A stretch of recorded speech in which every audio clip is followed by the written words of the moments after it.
Hey there, my travelers. I'm really glad you're here tonight.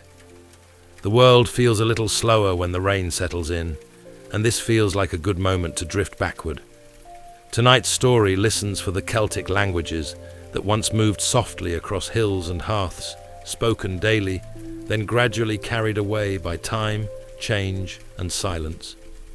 If you're new here, you're welcome to subscribe and like the video, and let me know where you're listening from and what time it is for you. Now, ease into your pillow, slow your breathing, and let the story begin. Welcome to a journey through time and tongue, where we'll trace the gentle fate of languages that once rang through misty valleys and stone-walled villages across ancient Europe. Tonight, we'll walk beside people who spoke Celtic words now silent, exploring how speech naturally shifts like rivers changing course, and how the land itself remembers what human voices have forgotten. Settle in comfortably as we travel back roughly 2,000 years, to a world where Celtic languages filled the air from Ireland to Turkey, before time and circumstance gradually reshaped the linguistic map of an entire continent.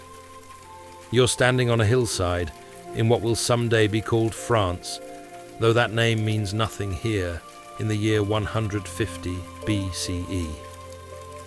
The morning fog hasn't quite lifted from the valley below, and you can hear voices drifting upward, not the language you know, but something melodic and rolling, full of sounds that seem to tumble over each other like water over smooth stones. These are Gaulish speakers, and their language spreads across a territory so vast that if you started walking westward from where you stand, you wouldn't leave Gaulish-speaking lands until your feet touched the Atlantic Ocean. Turn east, and you could walk for weeks before the language shifted significantly. This isn't an empire in the political sense. There's no single ruler demanding linguistic uniformity. It's simply that people here, and in the next valley, and in the valley beyond that, have always spoken this way. The irony that strikes you, standing on this ancient hillside, is how unremarkable this linguistic dominance feels to the people living it.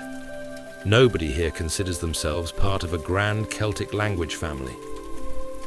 That's a categorization that won't exist for nearly 2,000 years, dreamed up by scholars huddled over manuscripts in distant futures. The woman calling to her children in the valley below isn't thinking, "I'm speaking Gaulish, one of the Celtic languages." She's simply talking the way her mother talked, and her mother's mother before that, reaching back through generations until the origins blur into forgetting. If you could somehow map the Celtic languages of this era, Gaulish, Celtiberian, Lepontic, Galatian, and the ancestors of Irish, Welsh, and Breton, you'd see them splashed across Europe like spilled wine on a tablecloth. From the Atlantic shores where waves pound Irish cliffs, all the way to central Turkey, where Galatian speakers have established themselves, Celtic tongues claim an extraordinary breadth of territory. But here's what you notice as you listen more carefully. These languages aren't conquering anyone.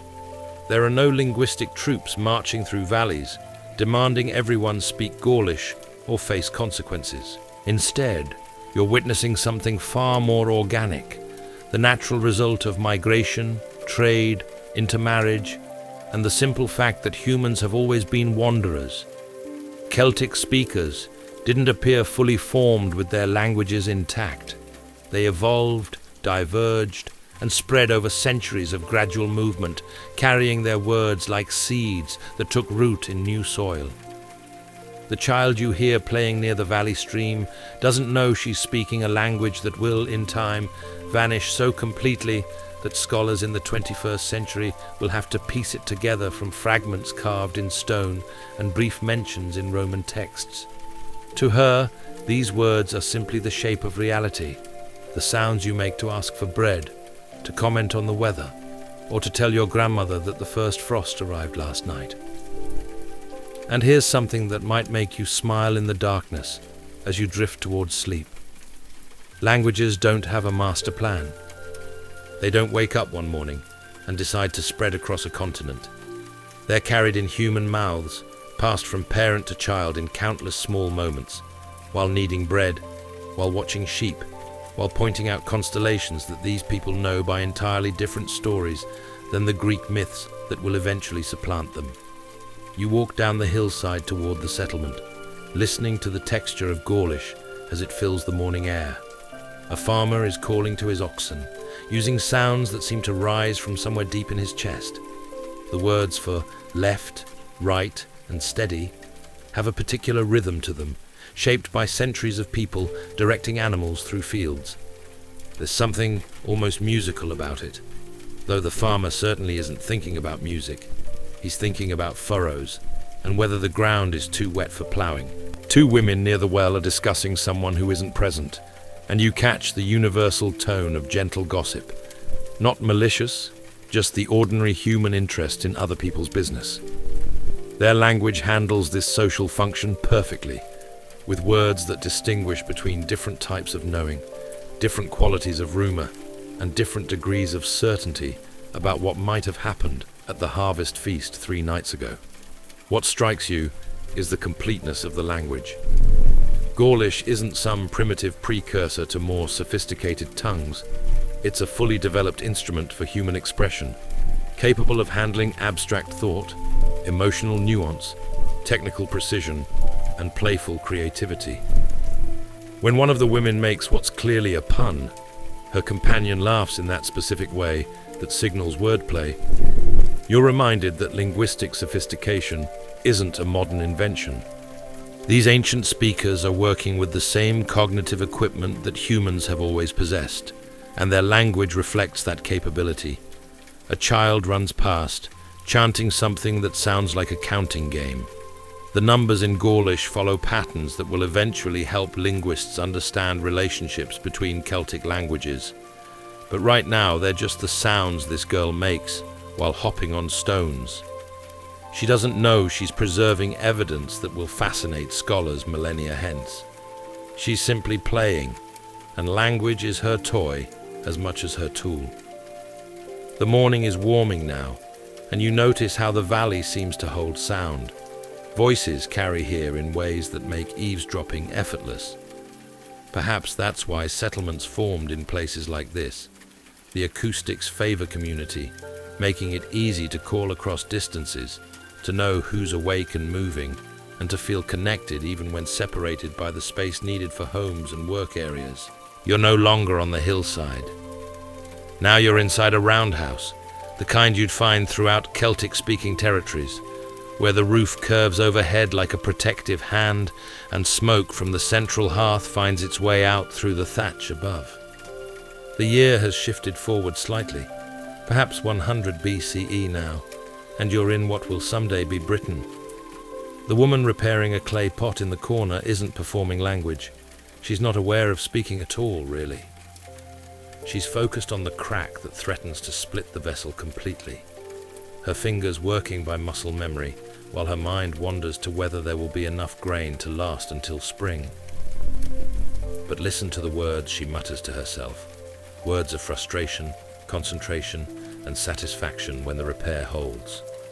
This is how language actually lives, not in grand declarations or formal speeches, but in these unremarkable moments.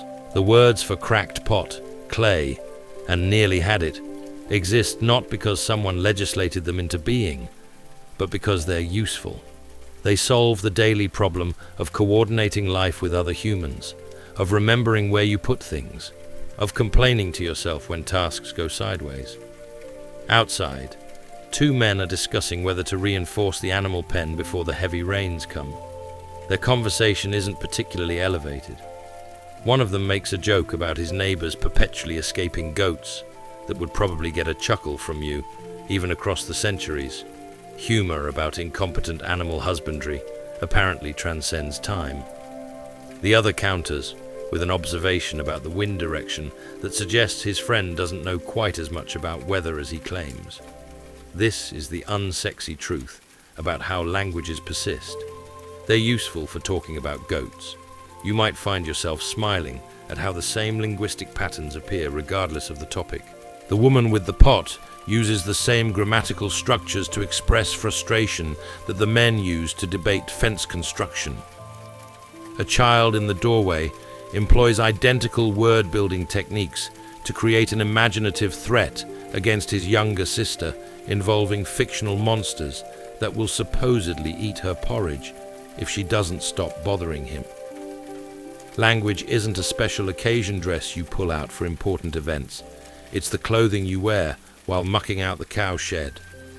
The truly remarkable thing, and this might strike you as you settle deeper into comfort, is that these unremarkable exchanges are keeping an entire linguistic system alive. Every time the woman searches for the right word to describe how the crack splits the pot's surface, every time the men negotiate the precise meaning of soon versus immediately in the context of fence repair, they're participating in the endless, collective, completely unconscious project of maintaining their language. Nobody here would think of themselves as language keepers. They'd probably find that concept baffling.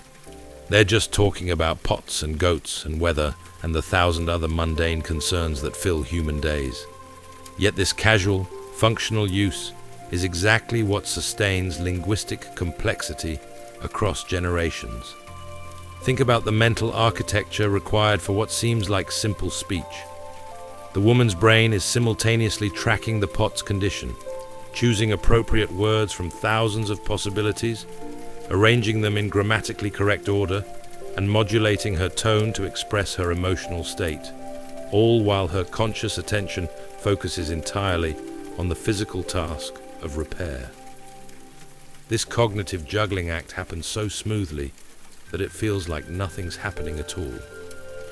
And here's where you might feel a gentle tug of melancholy. Every single word these people speak represents countless small moments of use stretching back through time.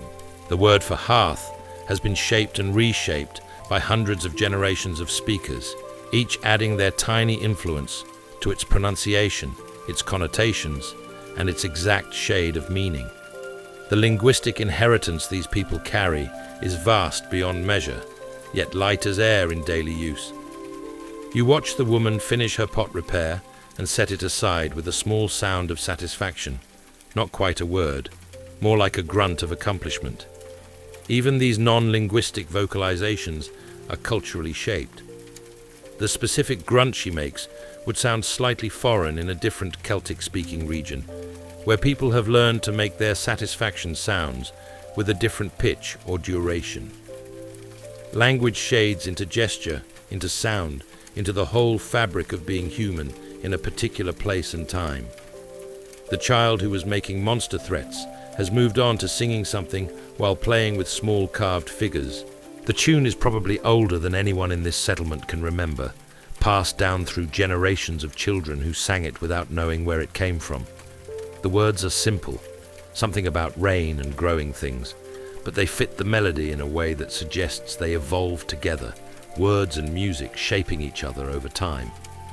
This is another way language persists, through songs, chants and formulas that stick in memory because of their rhythm and repetition. The child isn't trying to preserve cultural heritage. She's simply singing because it's pleasant, because the melody fits her current mood, and because moving the carved figures seems to want an accompanying soundtrack. But in doing so, she's carrying forward linguistic patterns that might be centuries old. The men outside have finished their discussion about the animal pen and moved on to a different topic, something about a trading expedition that's expected to arrive soon. Their language handles this shift effortlessly, from practical construction planning to commercial speculation, using different vocabulary but the same underlying grammar. The flexibility of language strikes you. The same system that can debate fence building can also express hope about exotic goods or worry about whether the traders will arrive before the autumn storms. You notice an older man sitting near the hearth, working on something with leather straps. He's not participating in any conversation, but occasionally he mutters instructions to himself. Through this hole, around twice, pull tight.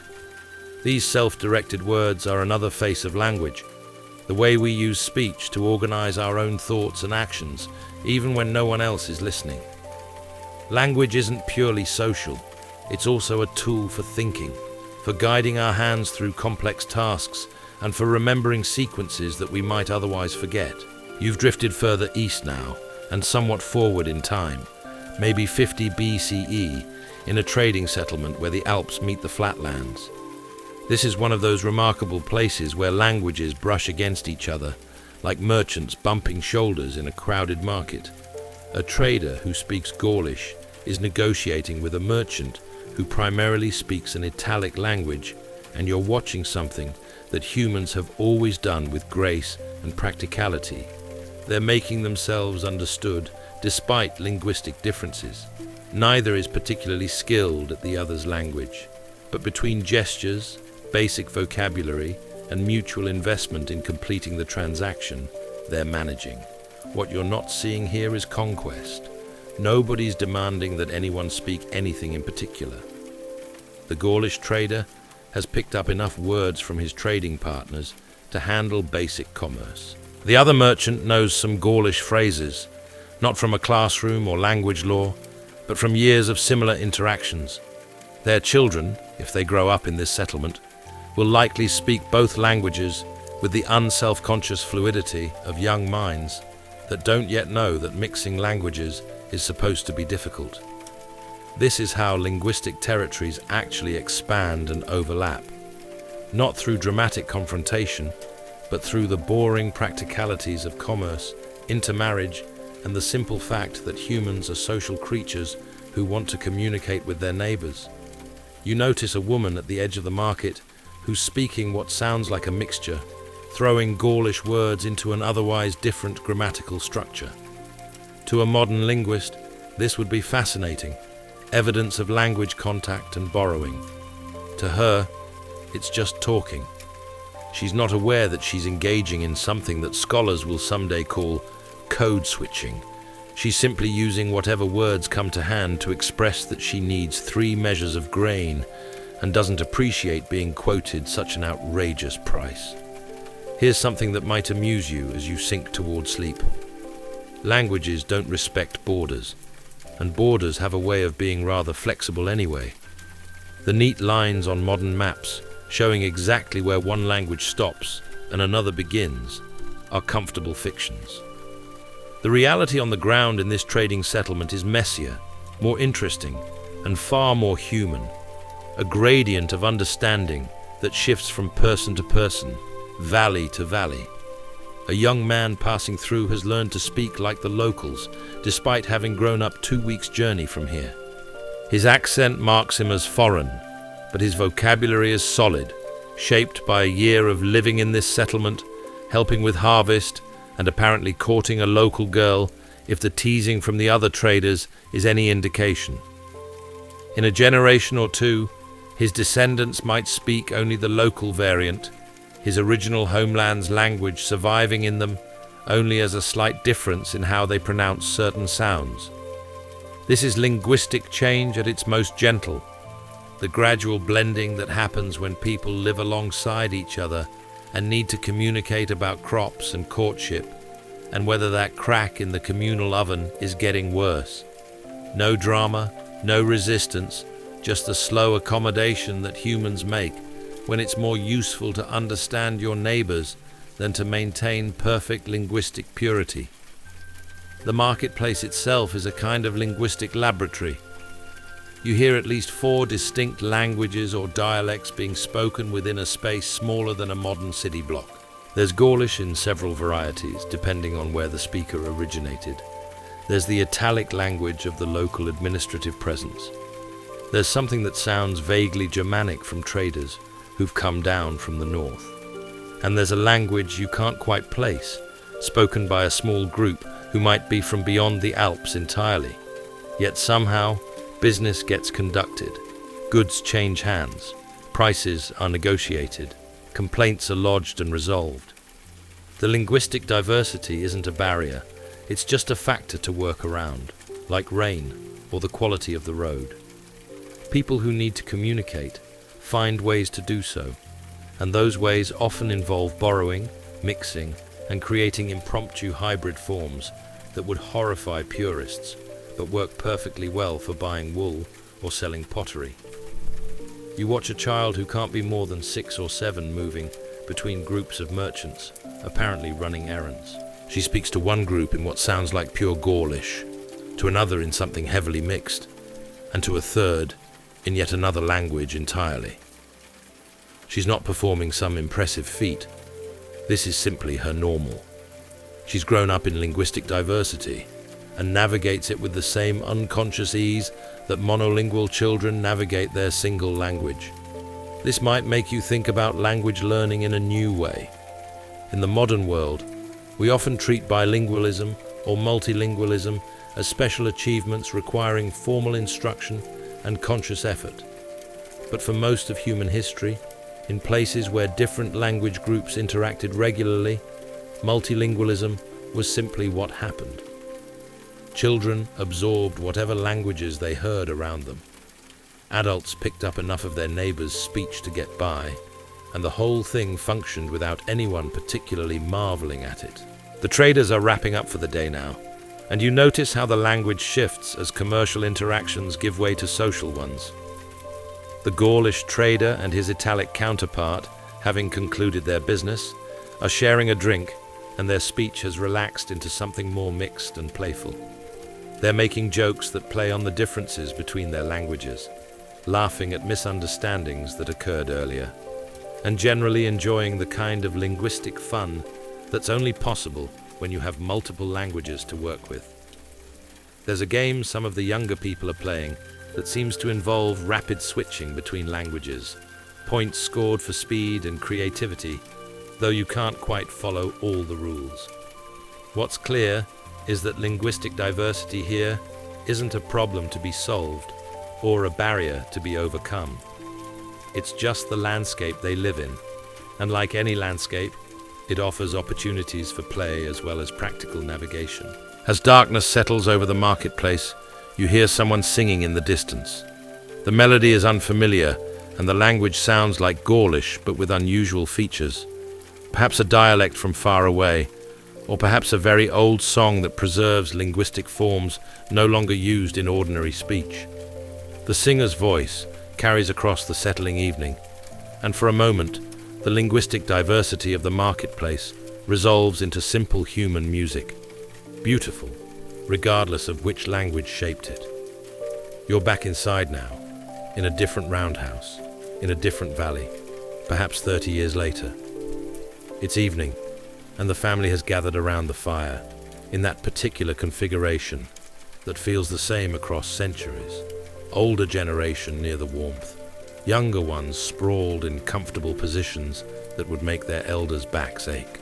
The grandmother is telling a story, and you notice how the children have unconsciously leaned forward, even the older boy who's pretending he's too sophisticated for grandmother's stories. She's recounting something that happened when she was young, a winter so harsh that the cattle had to be brought into the living quarters, and the chaos that ensued. Her telling has the polish of repetition. This is clearly a family favorite. But listen to what's happening linguistically. She's using words that the children only hear in stories now. Terms for tools no longer used, and names for social positions that have shifted meaning. The children understand her through context and familiarity, but there's a tiny gap forming, invisible in the moment, between the language of her generation and theirs. The father interjects with a comment, using a phrase borrowed from traders who'd been coming through with increasing frequency. His mother gives him a look, not quite disapproval, more a gentle bewilderment at how her son talks sometimes. To her ear, it sounds almost pretentious, this new vocabulary. To him, it's simply current, the way people actually speak in the wider world beyond this valley. Here's where you might feel a pang of recognition. This exact scene has played out in every language, in every era. Grandparents are gently bemused by how the younger generations talk. Parents unconsciously updating the family vocabulary. Children absorbing it all without knowing they're choosing which words to carry forward into their own adult lives. The youngest child asks a question using a grammatical construction that's slightly different from how her grandmother would have phrased it. Nobody corrects her because it's not wrong exactly, just new. The language is shifting in real time, in this very hearthside conversation, and nobody's directing the change. It's happening through thousands of small choices, most of them unconscious, about which words feel right and which phrases serve the current moment best. You notice the grandfather in the corner, half dozing, occasionally mumbling to himself in words that sound even older than his wife's stories. He learned to talk from people born in the previous century, and some of their vocabulary clings to him like smoke to wool.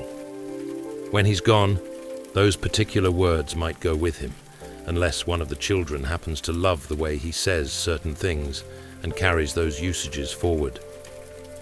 This is how languages change, not through decree or sudden revolution, but through the accumulated effect of countless hearthside conversations, where one generation's normal becomes the next generation's old-fashioned, where borrowed words slip into daily use, and where children remake their parents' language into something that serves their own lives just slightly better.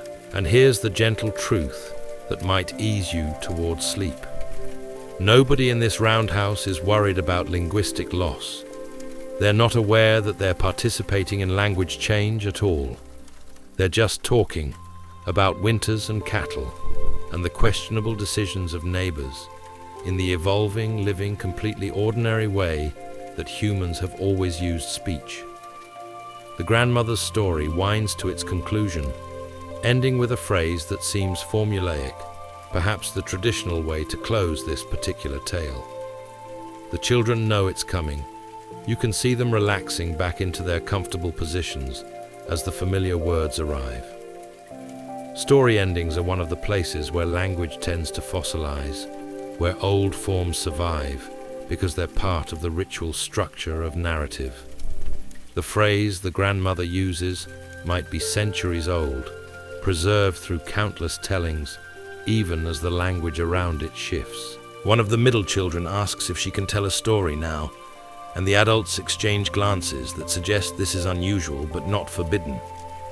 She launches into something that's clearly of her own invention. A tale about a fox who learns to speak like humans and uses this ability to trick various animals into sharing their food. It's charming in the way children's stories are, full of repetition and simple cause and effect. But what catches your attention is how she's using language. She's borrowed the grandmother's closing formula and stuck it onto her own story, where it doesn't quite fit, but shows her understanding that stories are supposed to end a certain way. She's using the kinds of descriptive phrases she's heard adults use, though sometimes in slightly garbled form. And she's inventing words when she doesn't know the right ones, creating compounds from existing vocabulary that are wonderfully logical, even if they're not standard usage. Nobody corrects her made-up words. The adults are simply enjoying the story, the child's confidence in telling it, and the proof that she's been listening to their tales and learning how narrative works. But you realize that this is exactly how language innovation happens. Some of those word combinations she's inventing might stick if they're useful enough, if other people start using them, if they fill a gap in the existing vocabulary, or they might disappear, used only during this one telling, and then forgotten. Language is constantly being tested this way. New forms proposed, most rejected, but some adopted and passed forward. The fire is burning low now, and the conversation has shifted from storytelling to practical matters. Who's doing what tomorrow, and whether someone should check on a neighbor who seemed unwell earlier. The language shifts too, from the somewhat formal register of storytelling to the casual, compressed speech of family planning. Whole words drop out because everyone knows what's meant. References to shared experiences require no explanation. This is language operating at peak efficiency, shaped by years of living together. You notice how physical the language is here. People gesture while talking, and the gestures aren't separate from the words, they're part of the meaning-making. When the father describes how the door is sticking, his hands show the motion of it, while his words provide the technical details. When the mother mentions the neighbor's illness, her face does half the work of expressing concern. Language in its full, embodied form is never just words. It's a whole body activity. The youngest child has fallen asleep, and the family is quieting down, voices dropping to murmurs that won't wake her. You're struck by the intimacy of language at this volume, words spoken so softly they're almost breath, conveying the day's last thoughts before sleep claims everyone. This is language at its most vulnerable and tender, stripped of public performance, reduced to the essential human need to connect, to share, to not be alone in the darkness. The grandfather starts awake, disoriented for a moment, and mutters something in a sleepy voice before settling back into his doze. The words are so old-fashioned that they sound almost like a different language, and you realize that they might be, or at least a much earlier form of Gaulish, preserved in his oldest memories from childhood, emerging now in the unguarded moment of half-sleep. Language layers exist in every speaker, the formal and informal, the old and new, and the waking and dreaming. We contain multitudes of speech. The year is 20 CE now, and you're in southern Gaul, where something new is happening, though it doesn't feel particularly dramatic to the people living through it. Latin has arrived, not with trumpets and demands, but with roads and trade goods and administrative convenience. A local merchant is learning Latin for practical reasons, not because anyone's forcing him, not yet anyway, but because the Roman officials who've established themselves nearby conduct business in Latin, and if you want to deal with them efficiently, it helps to speak their language. He's not particularly concerned about this. Languages are tools, and he's simply adding another one to his collection. His children, though, they're growing up in a world where Latin is everywhere. It's on the milestones marking distances along the new roads. It's the language of the garrison soldiers who buy supplies from local farmers. It's what you hear in the administrative buildings that have sprouted in the regional center. To them, Latin isn't foreign in quite the same way it is to their father. It's just part of the linguistic landscape. Here's what you notice. Their Gaulish hasn't disappeared. They speak it at home, with neighbors, and in contexts where it still serves perfectly well. But Latin is creeping into their vocabulary, not through replacement, but through addition. There's a Latin word for certain legal concepts that doesn't have a neat Gaulish equivalent. There's a Latin term for a new type of pottery that's become popular. When they're telling a story about their trip to town, Latin words pepper their Gaulish sentences without anyone particularly noticing or caring. This is bilingualism, as it actually functions in most of human history. Not as a pure maintenance of separate systems, but as a practical mixing of whatever linguistic resources are available to express what you need to say. You might feel a twist of something watching this unfold, knowing what comes next. Because the gentle arrival you're witnessing now will, over centuries, lead to Gaulish fading from daily use entirely. But the people living through this moment have no sense of impending loss. They're not experiencing a linguistic tragedy. They're experiencing convenience, opportunity, and the normal human responsiveness to changing circumstances.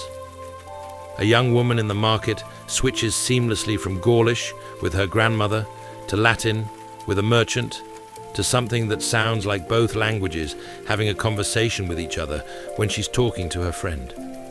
She's not confused or struggling. This is just how she talks, how her mind naturally organizes the multiple linguistic systems she's absorbed since childhood. The irony is that this very flexibility, this human gift for language learning and mixing, is part of what allows language shift to happen so smoothly. If people were rigidly monolingual, if learning a new language felt like betraying an old one, linguistic change would be far more traumatic and contested. But for most people in most eras, languages are simply tools, and you use the tool that serves your current purpose. You follow the merchant's eldest son through his day, watching how he navigates between languages. At home, preparing for the day, everything is Gaulish. That's the language of intimacy, of family jokes, of morning routines performed half awake. But once he steps outside, Latin starts appearing. He greets a neighbor who works for the Roman administration in Latin, then switches back to Gaulish when talking to his friend about where they might go hunting later. In the marketplace, you hear him negotiating in Latin with a merchant from the south, his vocabulary suddenly full of commercial terms that have no Gaulish equivalent because they describe Roman economic concepts. Then he runs into his uncle and switches to pure Gaulish for a conversation about family matters. The switching happens without thought, without effort, driven entirely by context and interlocutor. What's fascinating is that the two languages are starting to influence each other in his speech. His Gaulish is picking up some Latin sentence structures, particularly when he's describing things that are part of the Roman world. His Latin carries a Gaulish accent that will probably never completely disappear, and sometimes he uses Gaulish grammatical patterns when speaking Latin, creating forms that aren't quite standard, but are perfectly understandable. You stop in a school where children are learning to read Latin, a skill that simply didn't exist in Gaulish, which has remained primarily oral. The children are chanting their letters with the somewhat mechanical precision of rote learning. These children are all Gaulish speakers at home, but they're being equipped with literacy in Latin, and literacy has a way of changing how you think about language. When you can see words written down, language starts to feel more fixed, more rule-governed. The fluid, natural variation that characterizes oral language begins to seem like error, like corruption of a pure standard. These children are absorbing not just Latin vocabulary and grammar, but a whole new relationship to language itself, one that will eventually make the unwritten status of Gaulish seem like a limitation rather than simply how language has always been. The teacher is a local man who learned Latin as an adult and now teaches it to children. He's an interesting linguistic bridge, fully fluent in both languages, able to explain Latin concepts using Gaulish examples and code switching in the middle of lessons when that serves his pedagogical purposes. He represents a generation that lives comfortably in both worlds, seeing no contradiction in being equally at home in Gaulish and Latin. But watch the children. They're growing up with a different balance. Latin is the language of writing, of official business, and of the larger world beyond this valley. Gaulish is the language of home, of childhood, of a sphere that's starting to feel smaller by comparison. Nobody's telling them that Gaulish is inferior, but the associations are forming nonetheless. Prestigious activities happen in Latin. Intimate, domestic activities happen in Gaulish. And children are remarkably good at noticing what's valued in the world they're growing into. After school, you follow some of the children as they play. And here's something interesting. Their play language is mixed. They count in Latin because that's how they learn numbers at school, but the game itself is conducted in Gaulish because that's the language of play, of creativity, of the world they make up among themselves. They're not aware of the linguistic division they're creating, a division that will, over generations, increasingly associate Latin with public, formal, educated contexts and Gaulish with private, informal, domestic ones. You watch a girl teaching her younger sister a song, and the song is in Gaulish, pure, unadorned by any Latin borrowings. Songs preserve language in particular ways, their melodies demanding particular syllable counts and stress patterns that resist change. This song might be very old, passed down through generations of children, its language frozen in an earlier form of Gaulish that sounds slightly archaic even here. The younger sister is learning it perfectly, but you wonder, will she teach it to her own children someday? Or will Latin songs, the ones she's starting to learn at school, edge out these older Gaulish ones? Language shift often happens in these small moments of choice. Which song to teach, which story to tell, which words to use when a child asks a question. As evening falls, you return to the merchant's house and overhear him talking with his wife about their children's future. He's pleased that they're learning Latin, seeing it as an advantage, an opening to opportunities that weren't available in his generation. His wife agrees, but expresses a hope that they'll maintain their Gaulish too, that they won't forget the language of their ancestors. He reassures her that of course they'll keep speaking Gaulish at home, and he means it sincerely, but you know something they don't. Good intentions aren't enough to maintain a language when the entire social and economic structure is tilting toward a different one. Their children will keep speaking Gaulish as long as it's useful, and then, gently, and without anyone quite deciding to make it happen, they'll start using it less and less. Another 100 years have passed. You're in the same region, but things have shifted in ways that are only obvious when you compare the before and after. Latin has gone from a convenient addition to a dominant presence. Most children here are learning it first now, picking up Gaulish secondarily, if at all. An older man still speaks Gaulish fluently, but he's becoming aware, in a way he never was in his youth, that he's speaking something marked as old-fashioned. When he goes to the regional market, he speaks Latin because that's what everyone expects. Gaulish has become the language of private spaces, of home, and of conversations with his aging peers. His grandchildren understand it when he speaks to them, but they answer in Latin, not to hurt him, not because they've rejected their heritage, simply because Latin is what comes naturally to their mouths. They think in Latin, dream in Latin, and count in Latin. Gaulish is something they hear, a receptive competence that doesn't quite extend to active fluency. Here's what's heartbreaking if you let yourself feel it. This narrowing happens so gently that each generation experiences it as normal. Nobody's banning Gaulish, nobody's punishing children for speaking it.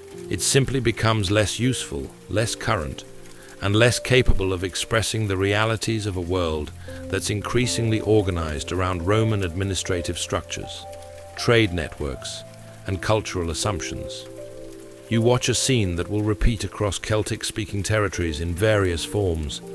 A grandmother trying to teach her grandchild a Gaulish word for a particular type of weather, the kind of word that carries decades of observation about how clouds form before snow. The child listens politely, but the word doesn't stick because she doesn't need it. The Latin term for snow serves her purposes fine. She's not consciously choosing to let linguistic precision die. She's simply not living a life where that level of specificity about weather matters in the same way it mattered to her grandmother's generation.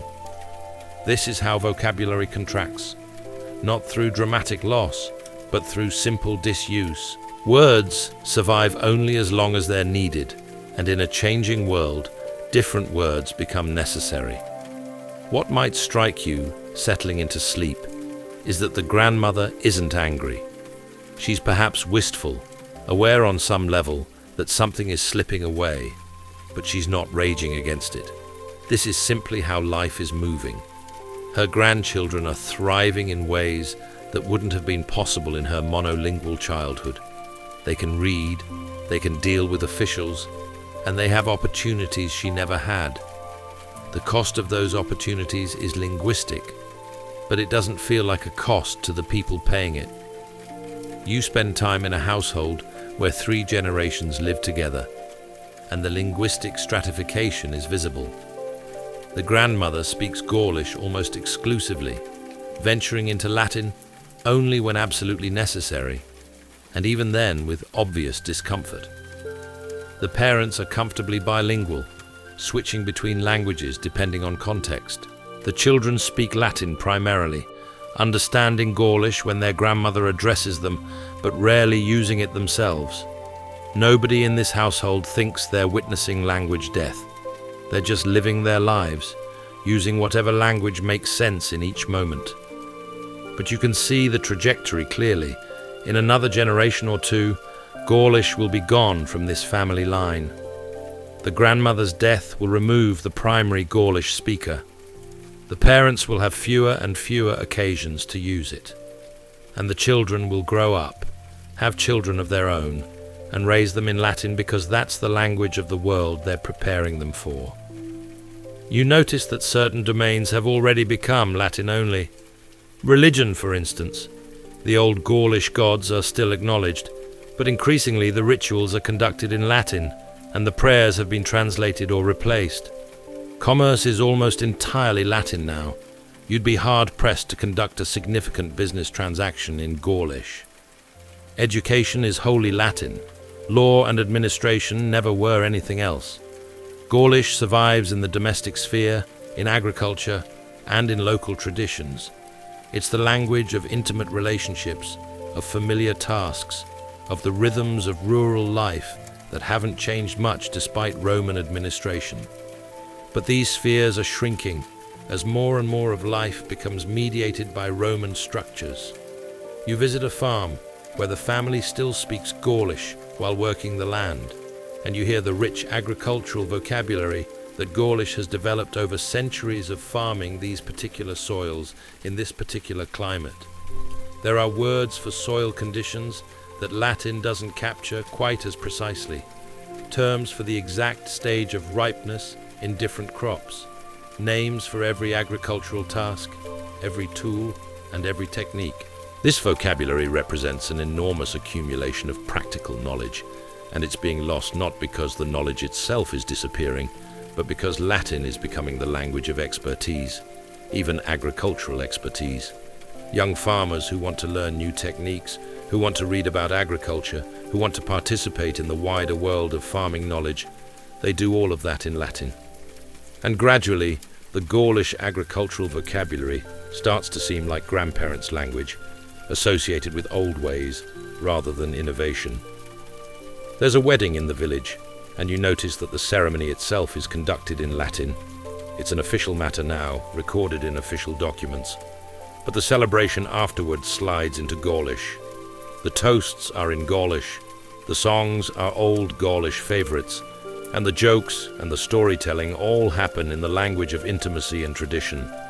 It's as if the community has collectively decided that Latin is for the serious business of life, while Gaulish is for joy, for connection, and for being fully themselves.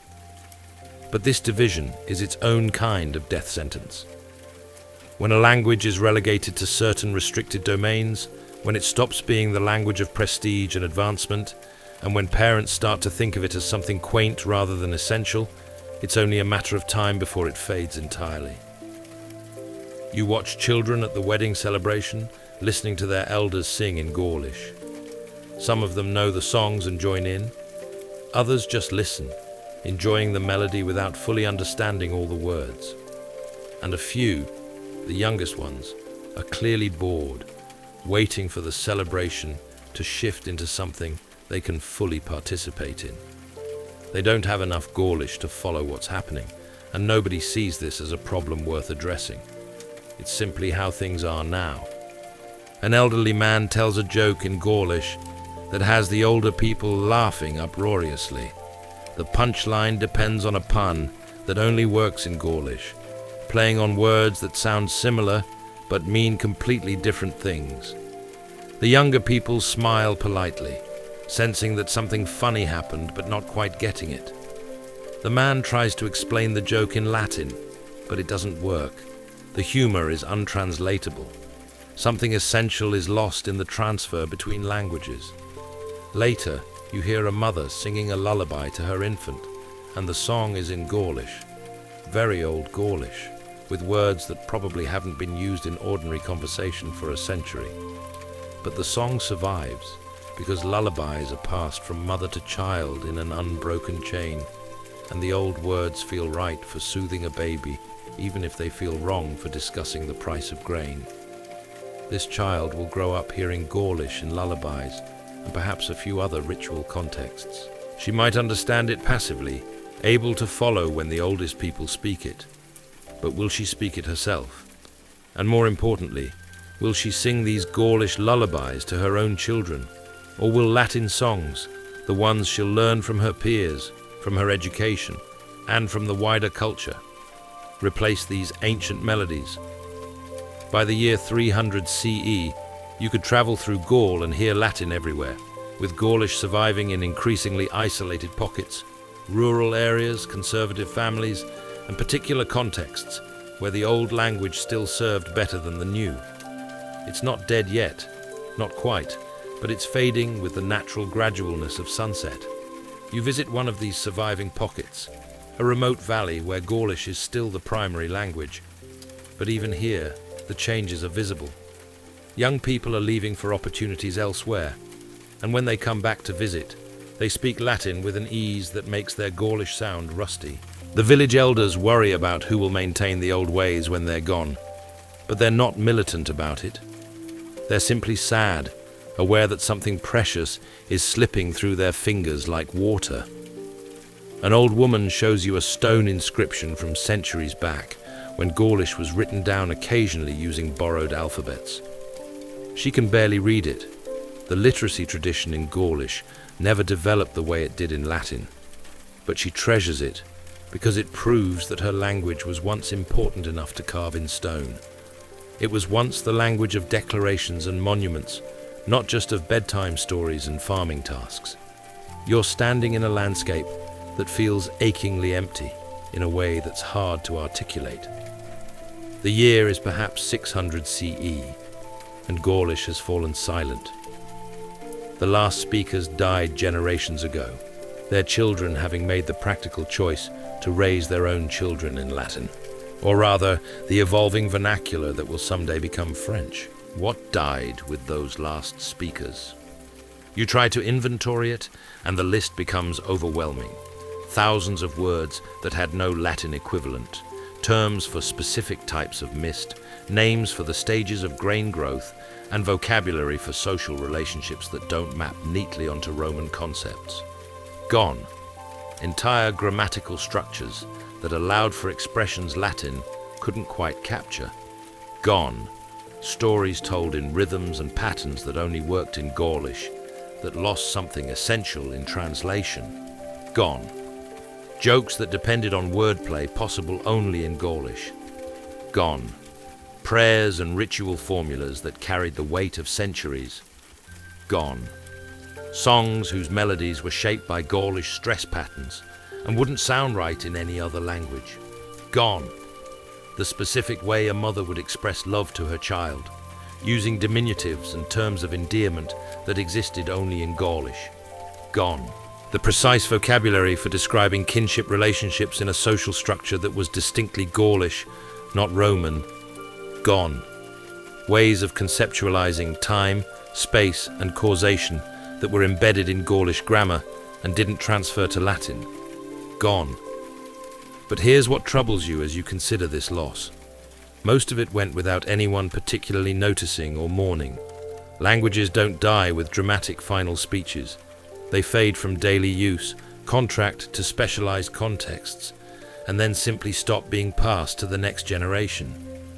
The last fluent speaker probably didn't know they were the last. They just died, like everyone does, and the language died with them, without ceremony. You try to imagine that person, the last speaker of Gaulish. Were they old, full of memories in a language no one else could understand anymore? Were they aware of their unique position as the final repository of an entire linguistic tradition? Or did they simply live an ordinary life, not realizing that when they died, a 2,000-year stream of speech would finally run dry? You might feel the urge to judge the people who let this happen, to wonder why they didn't fight harder to preserve their linguistic heritage. But that judgment evaporates when you remember those practical bilingual families, making reasonable choices for their children's futures. Would you have chosen differently, knowing that Gaulish fluency meant fewer opportunities and more isolation from the changing world? The loss isn't a simple tragedy because it's entangled with survival, adaptation, and the opening of new possibilities.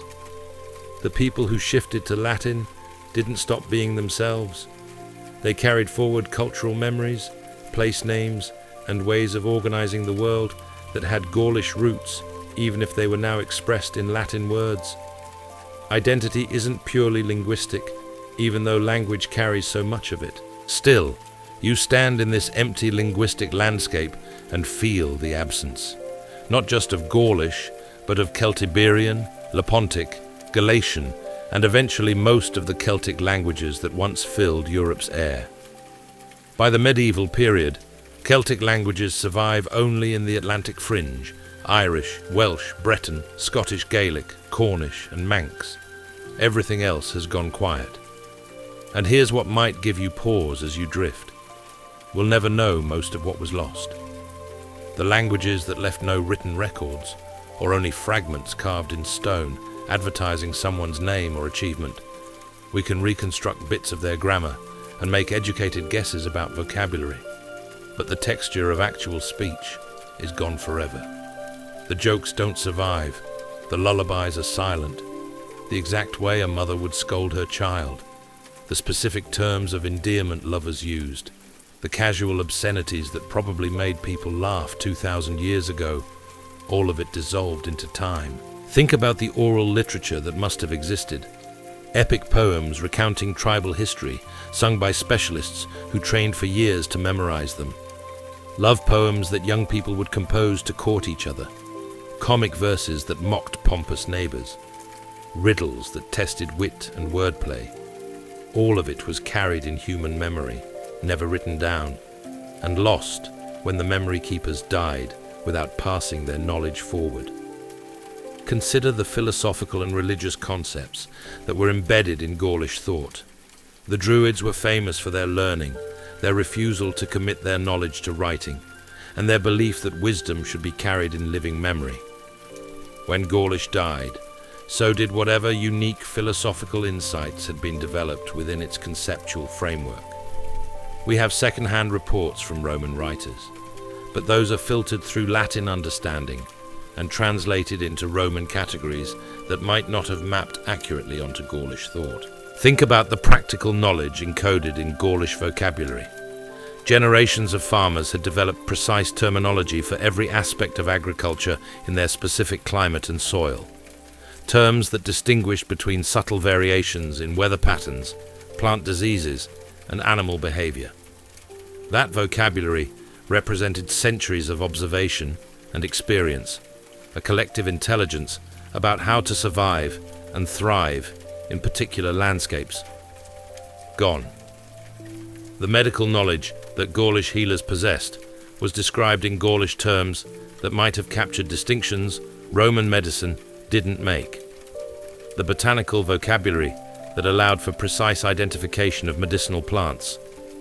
The treatment protocols passed from healer to apprentice in carefully memorized formulas. We know such knowledge existed because Roman writers mention it, sometimes with admiration. But the actual content, the specific Gaulish understanding of health and illness, is lost. Consider the emotional life that was articulated in Gaulish. Every language offers slightly different resources for expressing feelings and different ways of categorizing and talking about emotional experience. What nuances of feeling could be expressed in Gaulish that have no equivalent in the languages that replaced it? What was lost when people had to start expressing their inner lives in a language that might not have had quite the right words for what they felt? And the humor? Languages develop their own traditions of wordplay, their own styles of comedy, and their own ways of being funny. Gaulish humor is completely lost to us. We don't know what made Gaulish speakers laugh, what kinds of jokes they told, or how they used language playfully. That whole dimension of human experience, preserved in no record, is simply gone. You might find yourself thinking about the children who never learned Gaulish, who grew up speaking only Latin or its evolving daughter languages. They lost something they never knew they were supposed to have, a linguistic inheritance that stretched back through countless generations. But they gained something too: connection to a wider world, access to literacy, and participation in a culture that was expanding and dynamic. This is the cruel arithmetic of language shift. What's gained and what's lost don't balance neatly. You can't weigh practical opportunity against cultural heritage and come up with a clear answer about which matters more. Both matter. The loss is real, even when the gain is also real. But perhaps loss isn't the whole story. You're walking through modern France now, through landscapes where Gaulish hasn't been spoken in 1500 years, and something peculiar happens. You start noticing the place names: Argenteratum, Lugdunum, Durocortorum. Latin names, yes, but look closer. Dunum isn't Latin, it's Gaulish, meaning fortress or hill fort. That suffix appears across the former Gaulish-speaking world, smuggled into Latin place names because the Romans didn't bother inventing new terms for geographical features that already had perfectly good ones. Here's the beautiful thing. The landscape itself has become a kind of archive. Every river name, every mountain, and every valley carries linguistic evidence of the people who named it first. The Romans Latinized these names, but they didn't replace them entirely. The Gaulish roots remain visible, like older structures showing through a newer building. You follow a river whose name contains a Gaulish word for water. You climb a hill whose name preserves a Gaulish term for height. You walk through a valley called something that, if you know enough historical linguistics, you can pass into components meaning long and meadow, Gaulish concepts in Gaulish word order, just wearing Latin clothing. This might make you smile in the darkness. The language survived in the landscape. Not in a way that lets anyone speak it. Place names aren't enough to reconstruct a living tongue, but in a way that testifies to presence. Gaulish speakers were here. They looked at this river, this hill, and this valley, and gave them names that made sense in their language. And those names stuck, even after the language itself fell silent. The same pattern appears across Celtic-speaking territories. Welsh place names in England, long after Welsh ceased being spoken there. Gaulish roots in French place names. Celtiberian elements in Spanish geography. The landscape remembers what human mouths have forgotten. Even in Turkey, where Galatian was spoken for centuries before being absorbed into Greek and then Turkish, you can find place names that preserve ancient Celtic roots. A language can die and still leave fingerprints across a continent. You begin cataloguing the Gaulish survivals in French place names. Lyon was Lugdunum, fortress of the god Lug, and though the form has simplified over centuries, the Gaulish origin is still traceable. Paris was Lutetia, possibly from a Gaulish word meaning marsh or swamp. Verdun preserves Dunum again, that ubiquitous fortress marker. Rivers are particularly conservative in their names. The Loire, the Seine, and the Marne all carry names that predate Latin and that go back to the Gaulish speakers who lived along these waterways and named them according to their observations. The Loire might come from a word meaning silt or alluvial deposit. The Seine comes from something like sacred river. The Marne possibly comes from a term for slow or gentle. These watery names survived because rivers are landmarks, reference points that everyone needs to be able to identify. When the Romans arrived, they asked, "What do you call this river?" and then Latinized whatever answer they got. The original Gaulish name went through sound changes as it was passed from Latin speakers to early French speakers, but the core remained. Mountains too kept their Gaulish names. The Ardennes preserves a Gaulish word that might mean deep forest or highlands. The Vosges might come from a term meaning high peaks. These names survived because, like rivers, mountains are permanent features that require stable names for navigation and reference. You find Gaulish survivals in unexpected places. Some French words, particularly in rural and agricultural contexts, have Gaulish rather than Latin origins. The word for oak in some regions. Terms for certain farming implements, names for local plants and animals. These are vocabulary items that Latin didn't replace, either because Latin didn't have good equivalents or because the local Gaulish term was too entrenched to displace. Even some French grammatical features might have Gaulish influence, though this is harder to prove. The way numbers are constructed in French, the infamous quatre-vingts, 420s for 80, might reflect a Gaulish counting system based on 20s rather than 10s. The word order in certain constructions might show Gaulish influence on how Latin evolved in Gaul specifically. you realize that languages don't simply disappear, even in death. They leave traces, influences, and structural effects on whatever language replaces them. The French spoken in France is not quite the same as the Latin spoken in Rome, and part of that difference comes from the Gaulish substrate, the influence of Gaulish speakers learning Latin and shaping it according to their existing linguistic habits.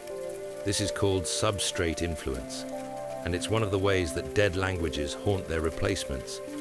The people who shifted from Gaulish to Latin brought their accents, their grammatical intuitions, and their ways of organizing thought. They learned Latin imperfectly, in a distinctly Gaulish way, and those imperfections became features of the regional Latin that eventually evolved into French. So Gaulish isn't entirely gone. It's dissolved into French, surviving as naming patterns, occasional vocabulary, possible grammatical influences, and the particular flavor that French Latin developed in Gaul as opposed to Iberia or Italy. The language died, but didn't vanish without a trace. You're becoming a detective now, learning to read the landscape's linguistic memory. That town whose name ends in Dunham was probably a Gaulish settlement, fortified and important enough that its name survived through Latin occupation and into the modern era. This river, whose name contains dub, carries the Gaulish word for dark or deep water. This mountain range preserves a Celtic term that meant something like high places. What delights you is how specific these survivals can be. Not just generic terms, but particular, local knowledge. A spring named for its healing properties in a Gaulish word that Latin never quite replaced. A ford whose name preserves the exact Gaulish description of how the water flows there. A forest that carries a name meaning oak wood in a language otherwise completely lost. These aren't museum pieces, carefully preserved for historical interest. They're working place names, used by people who have no idea they're speaking Gaulish fragments every time they give directions or describe where they live. The language is dead, but somehow also immortal, frozen in the geography itself. You notice something else. Sometimes the Gaulish roots were translated into Latin or later languages, but the translation preserved the original meaning. A place that meant white stone in Gaulish became Petra Alba in Latin, then evolved into a modern French name that still, if you trace it back, means white stone. The actual Gaulish words are gone, but the act of naming, the reason this place mattered, what feature caught human attention, survived. Here's what might soothe you towards sleep. Languages die, but meaning is more stubborn. The Gaulish speakers who first named these places were trying to communicate something useful. This is where the water crosses. This is where the fortress stands, and this is where the oak trees grow thick. That communicative intent transcends the specific linguistic vehicle. We've lost the vehicle, but kept the message. You map the distribution of Gaulish place name elements across France and see patterns. The Dunham endings cluster in areas that were important in the Gaulish period, tribal centers and strategic locations. The river names form a comprehensive network, suggesting that Gaulish speakers knew and named every significant waterway. The forest names reveal what the landscape looked like before centuries of clearing and cultivation changed it. In Britain, the pattern is similar, but complicated by waves of linguistic change. First, Brittonic Celtic languages, then Latin, then Anglo-Saxon, then Norman French, each layer leaving its mark on the place name landscape. You find Celtic river names surviving through all these changes: the Thames, the Severn, and the Dee. These names are so old that their original meanings are often uncertain, preserved more as sounds than as meaningful words. The city names tell stories of linguistic succession. London was Londinium, from a Brittonic name whose meaning we've lost, possibly place belonging to a man named Londinos, but that's just a guess. York was Eboracum, from a Brittonic word probably meaning yew tree estate. These names went through Latin, survived the Anglo-Saxon period, sometimes in heavily altered form, and persist into modern English as testaments to the deep history of settlement. You notice that defensive positions and river crossings particularly tend to keep their ancient names. These were crucial strategic points, landmarks that everyone needed to be able to reference. A fortress might change hands, be destroyed and rebuilt, fall into ruin and be forgotten. But its name would persist, attached to the geographical feature it once defended. Hills and mountains are another category of conservative naming. The Pennines might preserve a Celtic word for peaks, the Cheviot Hills possibly from a Celtic term for ridge. These elevated places served as boundaries, as reference points for navigation, and as sources of local identity. Their names needed to be stable, and stability meant survival through language changes.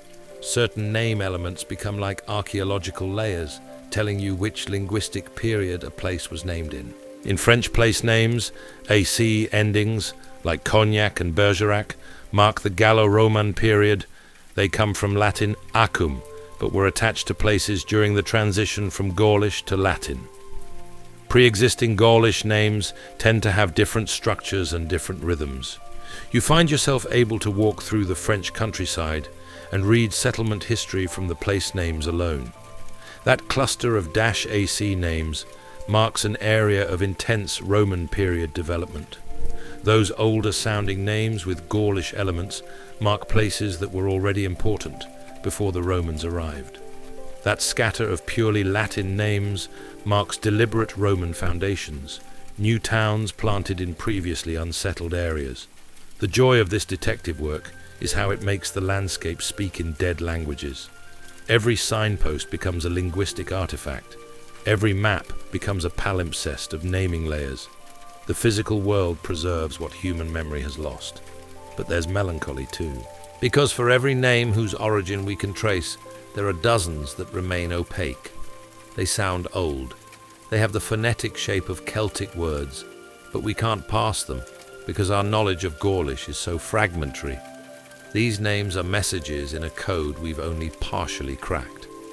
Testaments to presence without clear meaning.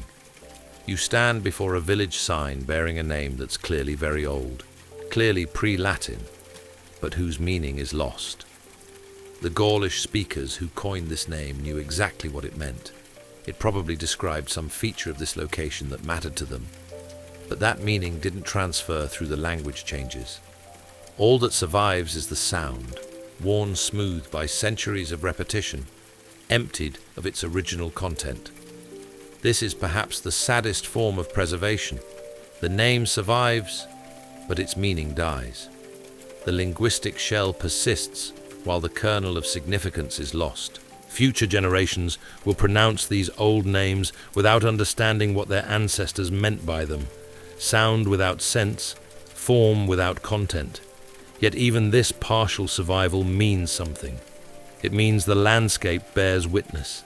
It means Celtic-speaking people were here, left their mark, and shaped how others would talk about these places for millennia to come. The language is dead, but its influence persists in the very vocabulary people use to navigate the physical world. You're hiking through the Welsh countryside now, where Celtic languages never quite died, but instead evolved into modern Welsh. The place names here are still Celtic, never having been replaced by Latin or English equivalents.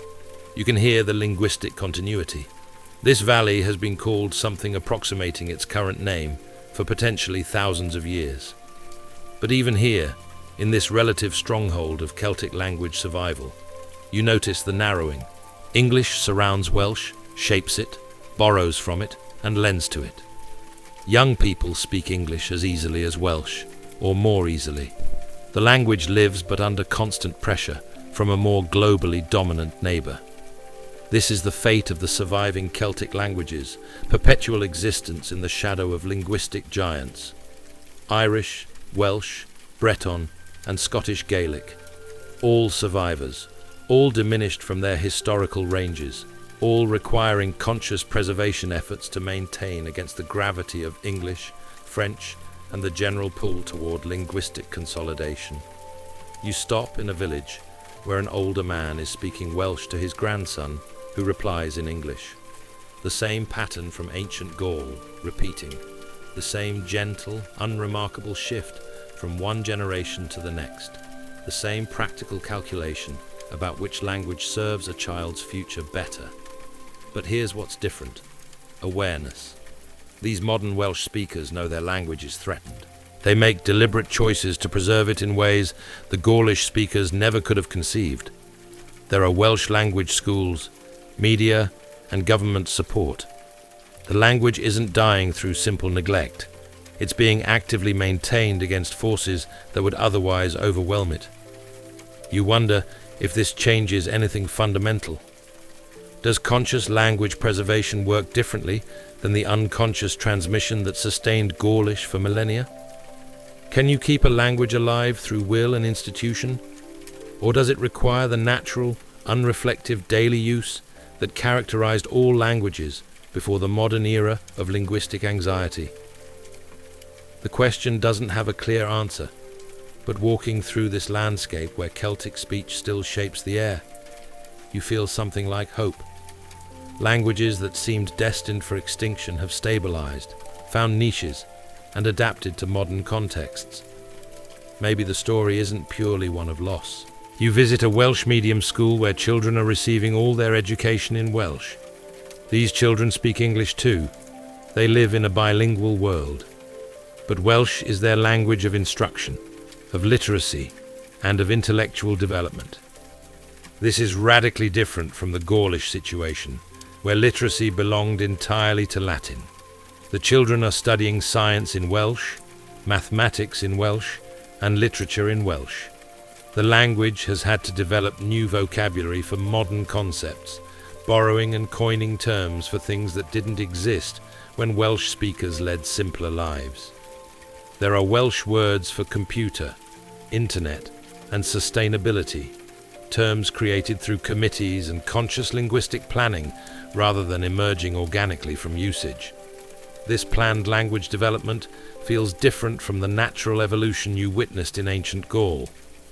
It's more self-conscious, more deliberate, and more aware of itself as a process. Whether this kind of institutional support can maintain a language in the long term remains an open question, but at least it's keeping Welsh alive for now. You attend a Welsh language cultural event, an Eisteddfod, a gathering centered on poetry, music, and linguistic celebration. The atmosphere is festive, but also purposeful. People are here not just to enjoy Welsh culture, but to actively participate in keeping it alive. There's an element of linguistic activism that would have been foreign to the Gaulish speakers, who never had to fight for their language because they never knew it was threatened. The poetry competition showcases Welsh at its most literary and formal. The language has maintained rich poetic traditions, complex metrical systems, and sophisticated wordplay. This high culture dimension of Welsh has survived even as the language has contracted in daily use. It's as if Welsh has preserved its formal, artistic face while losing ground in casual, everyday contexts. You listen to singers performing traditional Welsh songs, some of them very old, and you're struck by how the language's survival in music parallels what happened with Gaulish lullabies, except that in Welsh, the musical tradition is strong enough to support the language, rather than just providing a few fossilized survivals. Welsh song is a living tradition, constantly producing new works alongside the old. But talk to the attendees, and you hear anxiety. Will their grandchildren speak Welsh? With English so dominant, with economic opportunities tied to English fluency, and with global culture conducted in English, can Welsh really survive beyond a certain point? The conscious effort to preserve it might be buying time, but is it enough? You meet families who've made the choice to speak only Welsh at home, creating a Welsh-only environment for their children, despite living in an overwhelmingly English context. This is language preservation, as deliberate practice, as ideological commitment. It works for some families, but it requires constant effort and vigilance. One parent's lack of fluency, one child's preference for English media, or one friend group that operates in English, any of these can tip the balance. The comparison to Gaulish is instructive. Gaulish died because it became easier to speak Latin, because Latin offered advantages, and because the natural human tendency is toward convenience and opportunity. Welsh survives partly because people have decided that language is worth inconvenience, that heritage matters even at a cost, and that not everything should be sacrificed to practicality. But that decision has to be made over and over again, by each generation, by each family, and sometimes by each individual in each moment. The natural drift is still toward English. Keeping Welsh alive requires swimming against that current, and swimming is tiring. You visit the Gaeltacht regions of Ireland, where Irish is still spoken as a community language, and see similar dynamics. Irish has even stronger government support than Welsh. It's an official language of Ireland, taught in all schools, and required for certain government positions.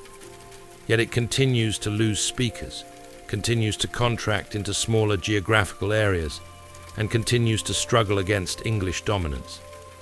The younger generation in the Gaeltacht speak Irish, but they also speak English, and their Irish is heavily influenced by English, in vocabulary, in grammar, and in conceptual frameworks. They are not speaking the Irish of their grandparents' generation. The language is evolving, adapting, simplifying in some ways, and becoming more like English in others. It's surviving, but survival comes with transformation. You see the same pattern in Breton-speaking areas of Brittany, where the language has declined dramatically in the past century, but has recently seen revival efforts. There are Breton medium schools now, cultural organizations, and media in Breton. But the number of native speakers continues to fall, and the new speakers, people who learn Breton as a second language through these revival efforts, speak it differently from those who grew up with it as their mother tongue. Scottish Gaelic tells a similar story. Dramatic decline, preservation efforts, and cultural pride mixed with a linguistic anxiety. The language survives in the Hebrides and scattered communities, supported by education programs and media, but always under pressure from English. These surviving Celtic languages share a common fate. They live on borrowed time, maintained by conscious effort rather than natural transmission, always one generation away from decisive loss. They've survived this long, partly through geographical isolation, partly through cultural attachment, and increasingly through deliberate preservation policies. But none of these factors guarantees long-term survival. You're back where you started, on that hillside in Gaul, but now it's the present day. The fog still lifts slowly from the valley. The same contours of land stretch before you, but the voices you hear are French, evolved from the Latin that displaced Gaulish so many centuries ago. Here's what settles over you like a blanket: peace with impermanence. Languages come and go. They arise from older tongues, flourish for centuries or millennia, then transform into something new, or fade into silence. This is simply what languages do. Fighting it is like fighting erosion, or the changing of seasons. The Gaulish speakers didn't fail in some obligation to preserve their language. They lived, adapted, made practical choices, and passed forward what served them and their children. That the language didn't survive doesn't negate the countless meaningful conversations conducted in it, the love expressed, the knowledge transmitted, or the lives fully lived in words now silent. There's a certain calm in accepting that loss is built into the structure of time. Everything changes. Languages are particularly vulnerable to change because they exist only in human use. They're not objects you can lock in a vault for safekeeping. They live in mouths, or not at all, and mouths make pragmatic choices about which sounds to shape. But loss isn't emptiness. The Gaulish language is gone, but it left marks, in place names, in loan words that survived into French, and in grammatical influences that shaped how Latin evolved in Gaul. The Celtic languages that survive carry forward something of their lost siblings, sharing deep structural features and ways of organizing reality. And more than that, the people continue. The Gaulish speakers didn't vanish when their language did. They became Latin speakers, then French speakers, carrying forward cultural memories and ways of being that transcended any particular linguistic expression. Identity is more flexible and durable than the specific words used to articulate it. You think about all those ordinary conversations you witnessed, repairs to pots, jokes about goats, grandmother stories by firelight. The specific words are lost, but the human experiences they described are universal and ongoing. Somewhere in the valley below, someone is repairing something and muttering to themselves in frustration. Someone is making a joke about a neighbor's incompetence. Someone is telling a child a story that's been polished by repetition. The languages change, but the reasons for talking remain remarkably constant. You consider what language actually is at its core: a tool for connection, a medium for thought, and a way of making the private public and the individual communal. Gaulish served these functions for millennia. Latin and its descendants continue to serve them. The specific linguistic vehicle matters less than the human need it fulfills. This doesn't make the loss of Gaulish trivial. Each language represents a unique way of passing reality, a distinct set of cognitive resources, and a particular tradition of expression. When Gaulish died, the world became less linguistically diverse, less rich in ways of being human through speech. That's a genuine loss, worth acknowledging and even mourning. But mourning can coexist with acceptance. You can grieve what's gone while recognizing that change itself isn't tragedy. It's simply the nature of existence. The Gaulish speakers lived fully in their language for as long as it served them, then gradually shifted to another language that served them better in changed circumstances. Their descendants speak French today, without feeling that they've lost anything essential to their identity. This might be the deepest truth about language loss. It often doesn't feel like loss to the people living through it.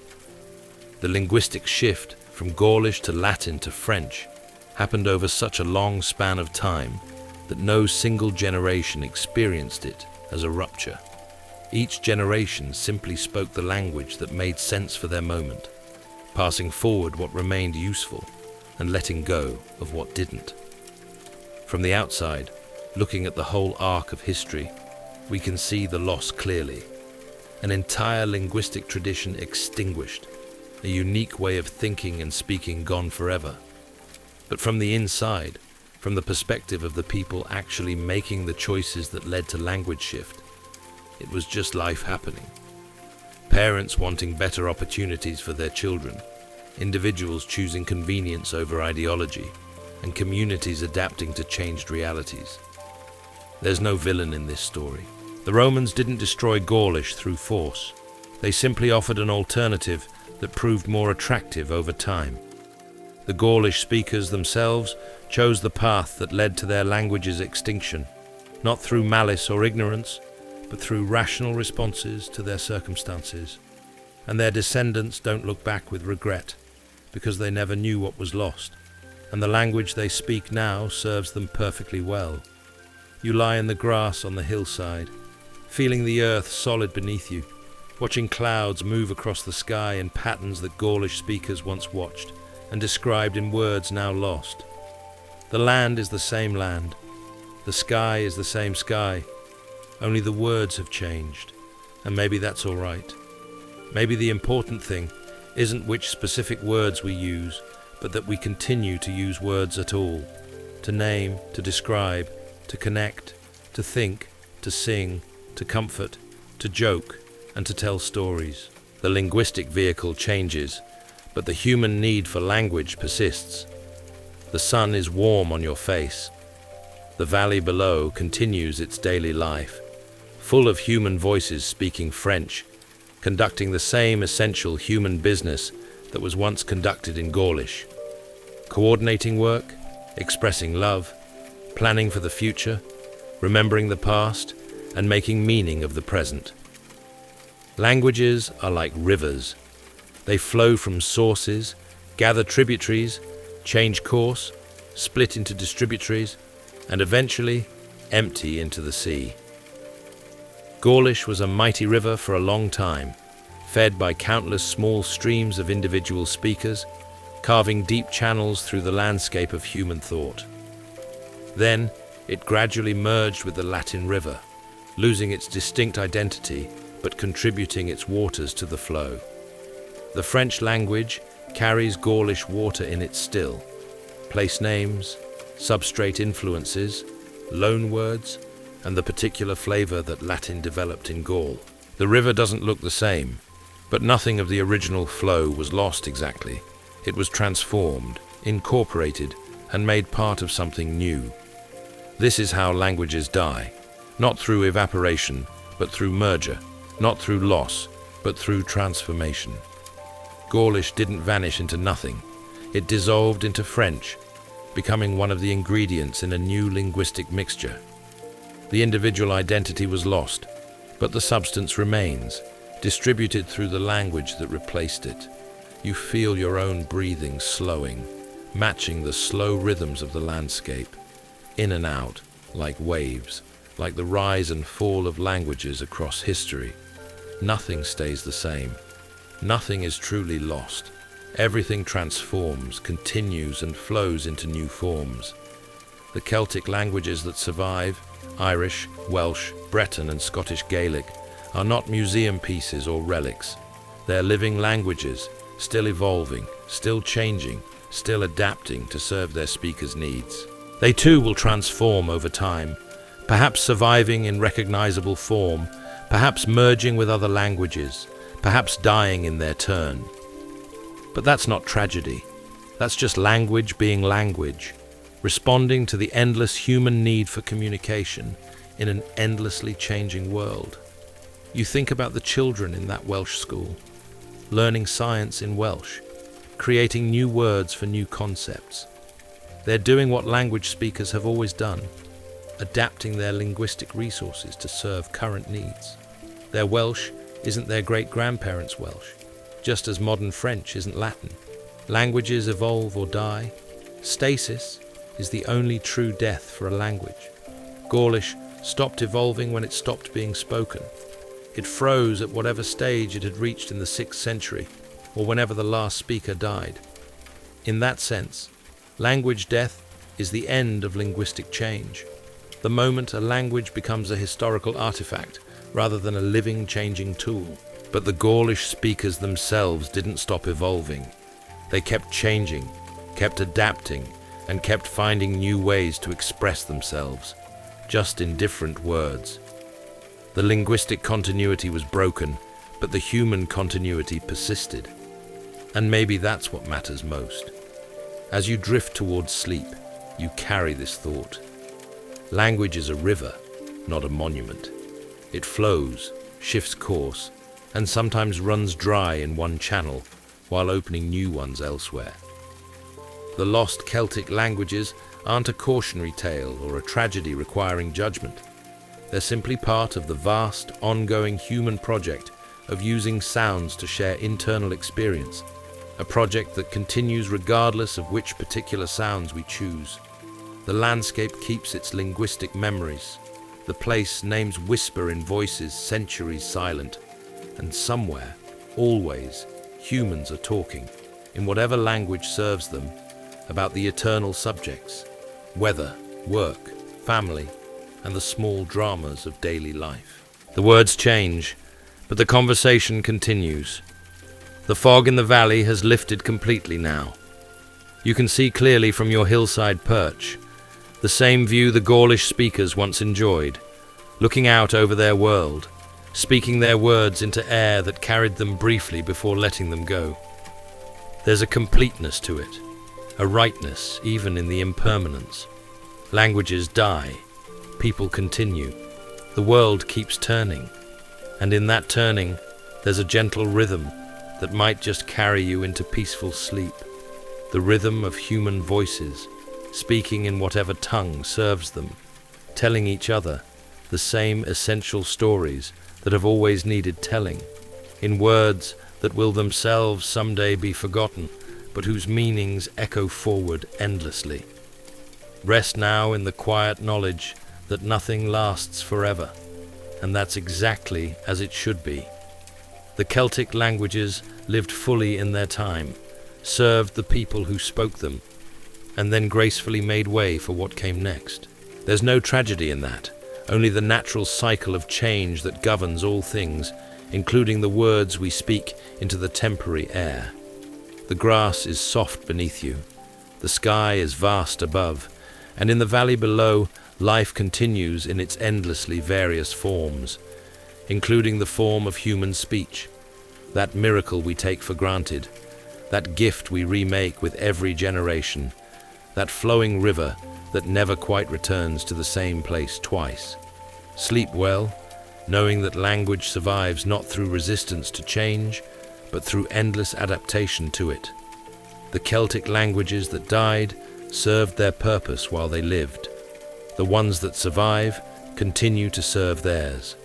And someday, centuries from now, the languages we speak today will have transformed into something we wouldn't recognize, or perhaps will have died in their turn, making way for whatever comes next. This is the story of language, beautiful, necessary, and always, always changing. Let that gentle truth carry you into rest. Welcome to a story from the early 4th century, before our era, when Rome was still just one city among many on the Italian peninsula. Ambitious, yes, but hardly the empire it would become.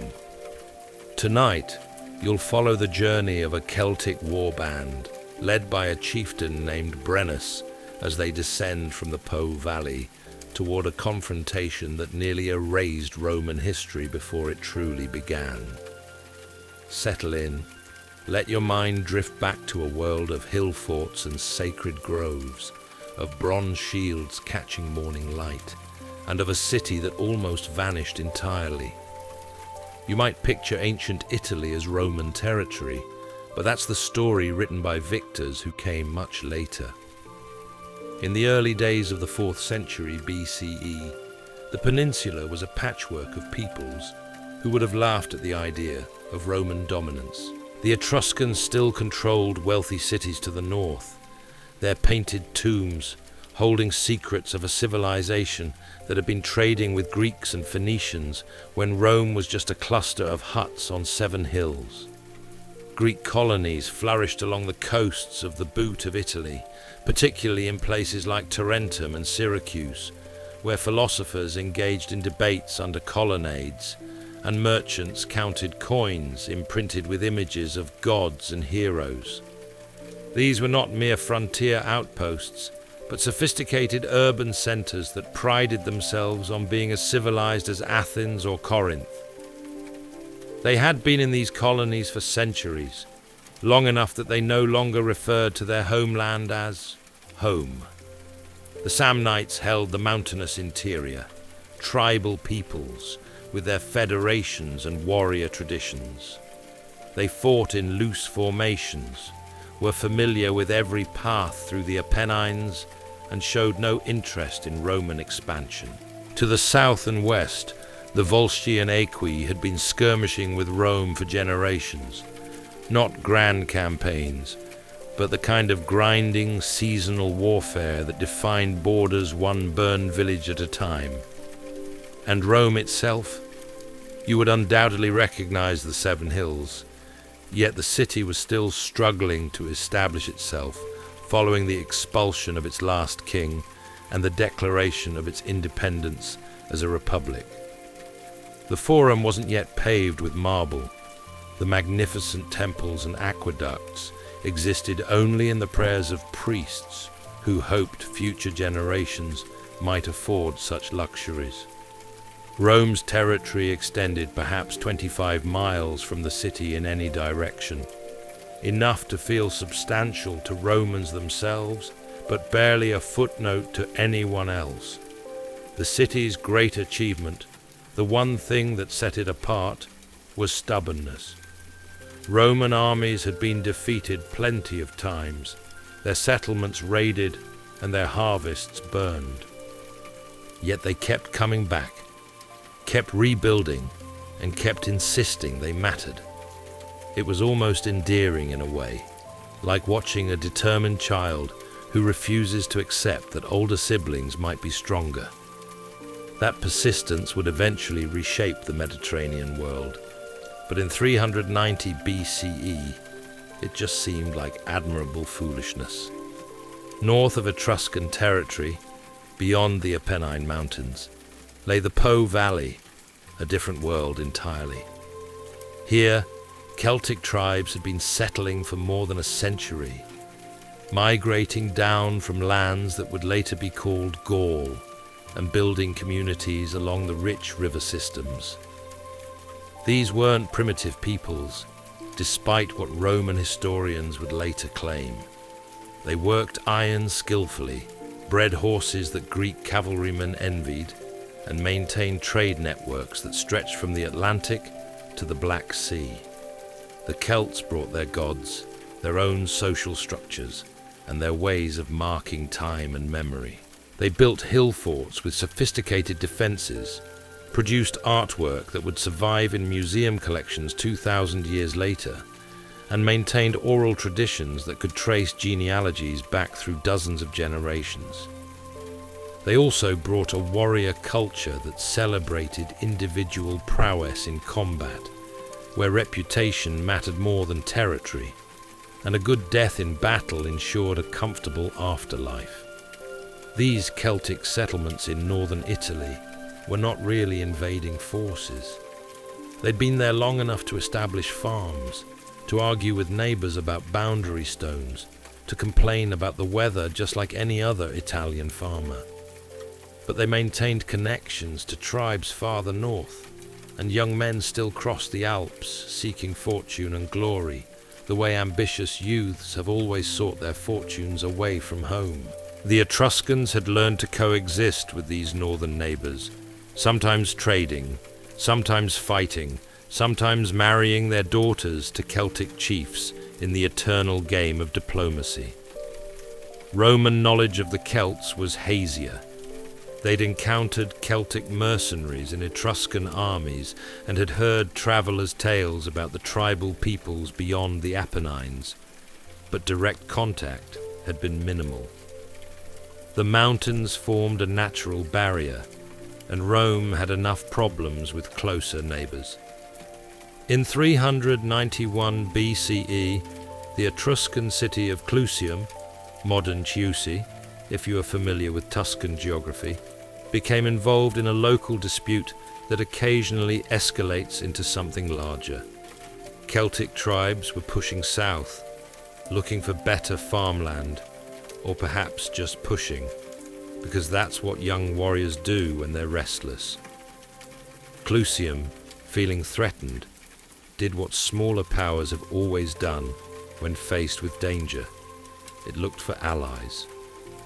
The delegation from Clusium traveled south to Rome, presenting their case to the Senate. They spoke of barbarian hordes, an exaggeration certainly, but fear has a way of inflating numbers, and asked for Roman intervention.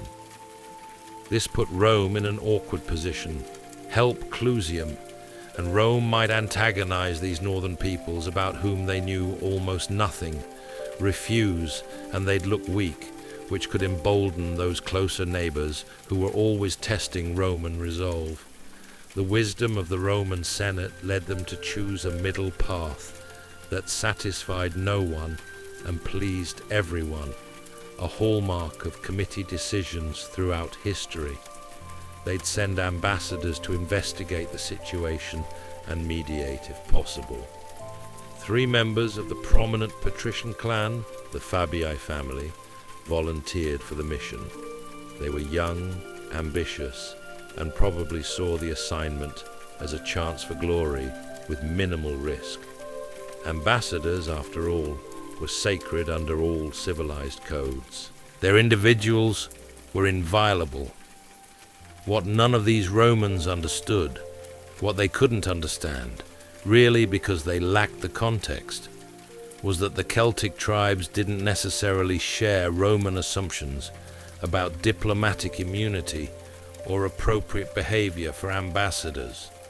The Celts had their codes, their sense of honor, and their ideas about what constituted an insult worth answering with a sword.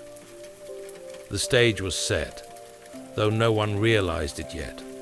The actors were moving into position, reading from scripts written in different languages, heading toward a collision that would nearly erase one of history's most consequential cities before it had a chance to become consequential at all.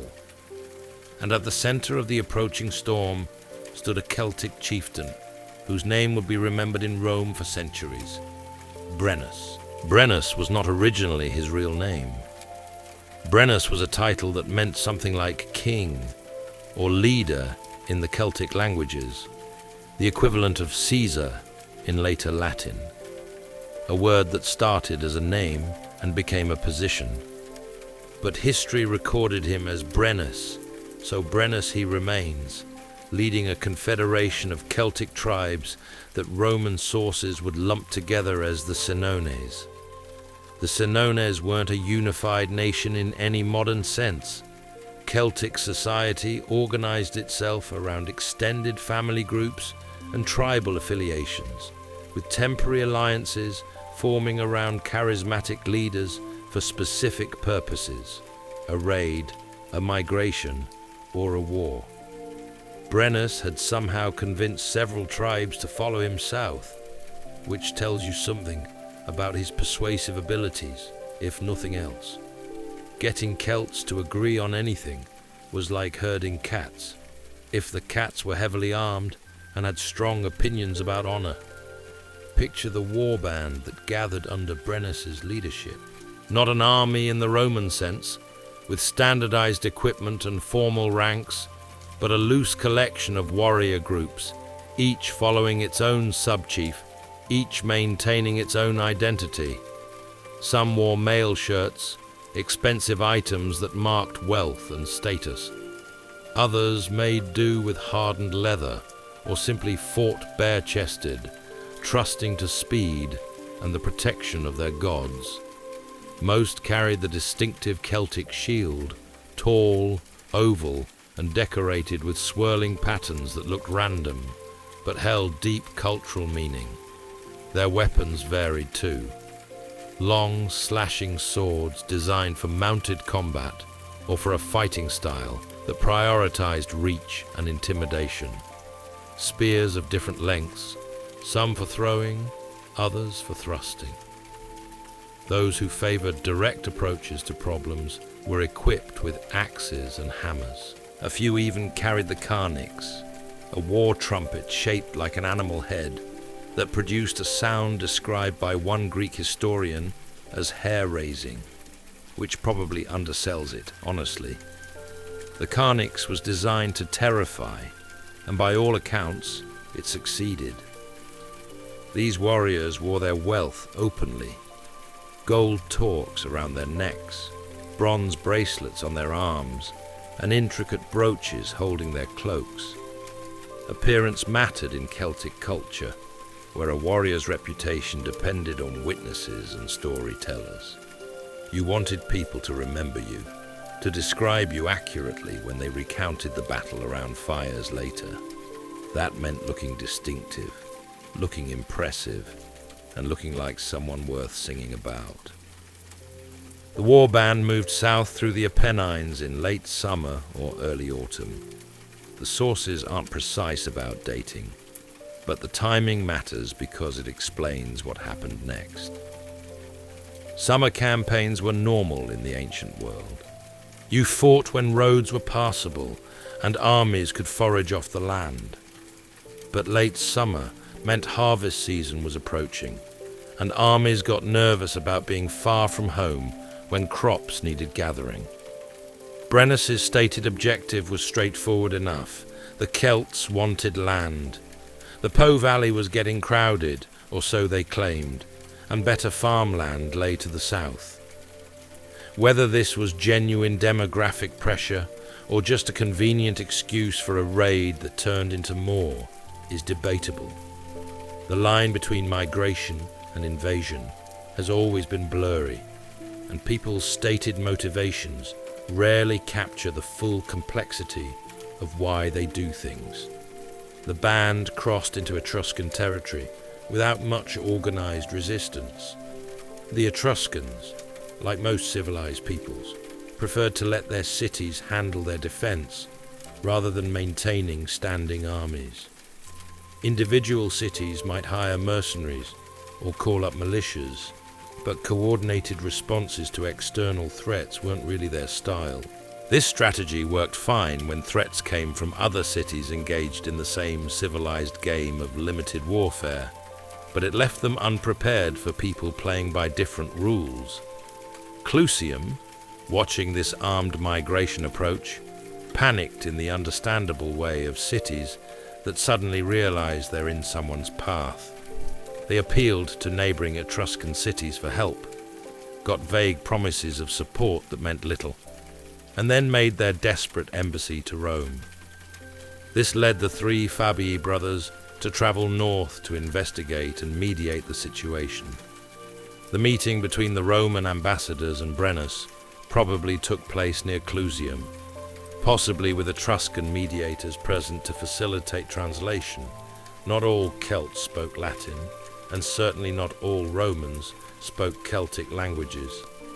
The sources are frustratingly vague about details, but they agree on the outcome.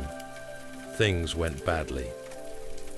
According to Roman accounts, Brennus explained his people's position clearly enough. They wanted land. Clusium had land. Perhaps Clusium could share some land, and everyone could avoid unpleasantness. This offer was presented as more demand than request, but still, it opened negotiations. The three Fabii brothers, displaying either courage or catastrophic stupidity, replied that Rome had no authority to give away Etruscan land, and perhaps Brennus should consider that starting wars was unwise. The discussion grew heated. Words were exchanged that probably sounded more insulting in translation than they were meant to be. The eternal problem of diplomatic discourse conducted through interpreters. Then, according to Roman sources, fighting broke out between the Celts and the Clusians. This is the pivotal moment in the story. The three Fabii brothers, oblivious to their role as ambassadors and their supposed neutrality, took up weapons and joined the Clusians in their battle against the Celts. One of the Fabii, Quintus Fabius Ambustus, killed a Celtic chief in single combat. This was presented in Roman accounts as heroic, a demonstration of Roman virtue and martial prowess. From the Celtic perspective, it was an outrageous violation of sacred hospitality and diplomatic protocol. You don't invite someone to negotiations and then have them kill your people. That's not how civilized peoples behave. Brennus demanded that Rome surrender the Fabii brothers for punishment. This was the appropriate response under Celtic law. The offenders should face justice for their crime. The request reached Rome, where it created a political crisis. Surrender the Fabii, and Rome would look weak, bowing to barbarian demands. Refuse, and Rome would be breaking its principles about the sanctity of ambassadors and appropriate punishment for crimes. The Roman Senate debated, and here's where class politics entered the equation. The Fabii were patricians, members of Rome's elite, closely connected to other powerful families. The common citizens, the plebeians, had their assembly, the tribal assembly, which also held power to make certain decisions. Unwilling to punish fellow patricians, the Senate delegated the decision to the tribal assembly, likely in the hopes of diverting popular anger elsewhere. Instead, the tribal assembly did something that probably seemed clever at the time, but would prove catastrophically short-sighted. They elected all three Fabii brothers to high office for the coming year, making them military tribunes with consular power. This made them effectively untouchable under Roman law, while simultaneously giving Brennus his answer. Rome was not only refusing to punish the Fabii, it was rewarding them. News traveled north slowly, carried by messengers who probably understood they were delivering a declaration of war, even if the words never said so explicitly. Brennus received the message, consulted his sub-chiefs, and made his decision. If Rome hadn't provided justice, he'd march south and take it himself. The warband, which had been mostly interested in Etruscan farmland, now had a new target and a new motivation: revenge for an insult and punishment for oath-breakers. The Celts turned south, moving out of Etruscan territory and toward Roman land. Behind them, they left nervous Etruscan cities that were perfectly happy to let Rome deal with the problem it had created. Ahead lay the Tiber River, and beyond that, a city that had no idea what was coming. You have to imagine the journey from the Celtic perspective to understand what happened next. For Brennus's warband, this wasn't an invasion of a great power, it was a punitive expedition against a city that had violated sacred customs. Rome, from their viewpoint, was just another Italian settlement, probably not that different from dozens of others they'd seen. The fact that Rome would someday rule most of the known world didn't matter because that future hadn't happened yet. Right now, Rome was just the place where those oath-breaking ambassadors lived. The warband moved through the Tiber Valley in loose formation, spread out because feeding 30,000 people, the number Roman sources usually cite, though it might be inflated, required foraging across a wide area.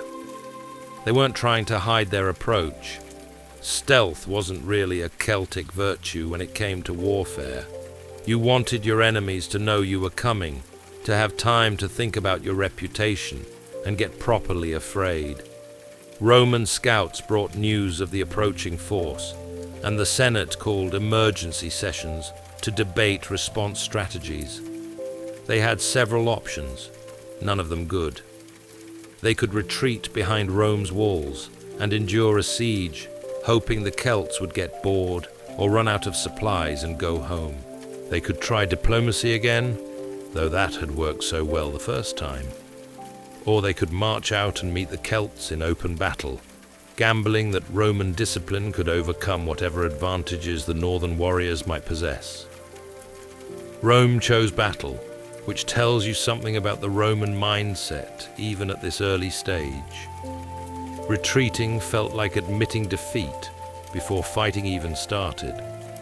So they mustered the legions, or what passed for legions in those days, before Roman military organization became the well-oiled machine that would conquer the Mediterranean.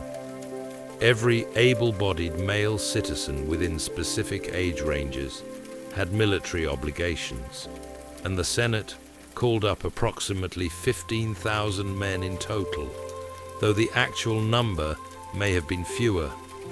These Roman soldiers were citizen farmers first and warriors second. Depending on their wealth class, they provided their own equipment, resulting in a diverse army comprising both well-armed wealthy citizens and impoverished individuals with limited resources. They drilled together a bit and knew basic formations, but combat experience varied wildly.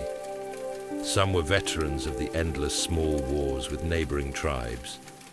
Others had never swung a sword in anger in their lives. The Roman commanders decided to meet the Celts at the Allia River, a tributary of the Tiber about 11 miles north of Rome. The logic was sound enough. Force the battle at a river crossing, use terrain to limit Celtic maneuverability, and prevent them from reaching Rome itself. It was the kind of defensive strategy that should work against a disorganized barbarian horde, assuming you believed Celts were disorganized barbarians. The problem was that Celtic warriors, while they fought as individuals rather than in disciplined units, weren't stupid. They'd been fighting for centuries, using tactics that worked for their style of warfare. More importantly, they were highly motivated. The mission wasn't a casual raid anymore. This was about honor, about justice for a murdered chief, and about showing that you couldn't mock Celtic customs without consequences. The date was July 18th, 390 BCE, or at least, that's when Romans later commemorated the disaster. The battle that followed was less a battle than a rout, and it happened so quickly that sources struggle to explain exactly what went wrong for Rome. The Celts apparently charged, screaming war cries and blowing those haunting Carnix trumpets, and the Roman line simply broke. Understanding why requires thinking about what ancient combat actually felt like, which is challenging because most of us have never experienced anything like it. Imagine standing in formation with a shield and spear, watching thousands of warriors charge towards you screaming. They're not neat ranks like you've been trained to fight against. They're individuals, yes, but individuals who know exactly what they're doing, who've trained since childhood for this moment, who genuinely believe dying well in battle is the best possible fate.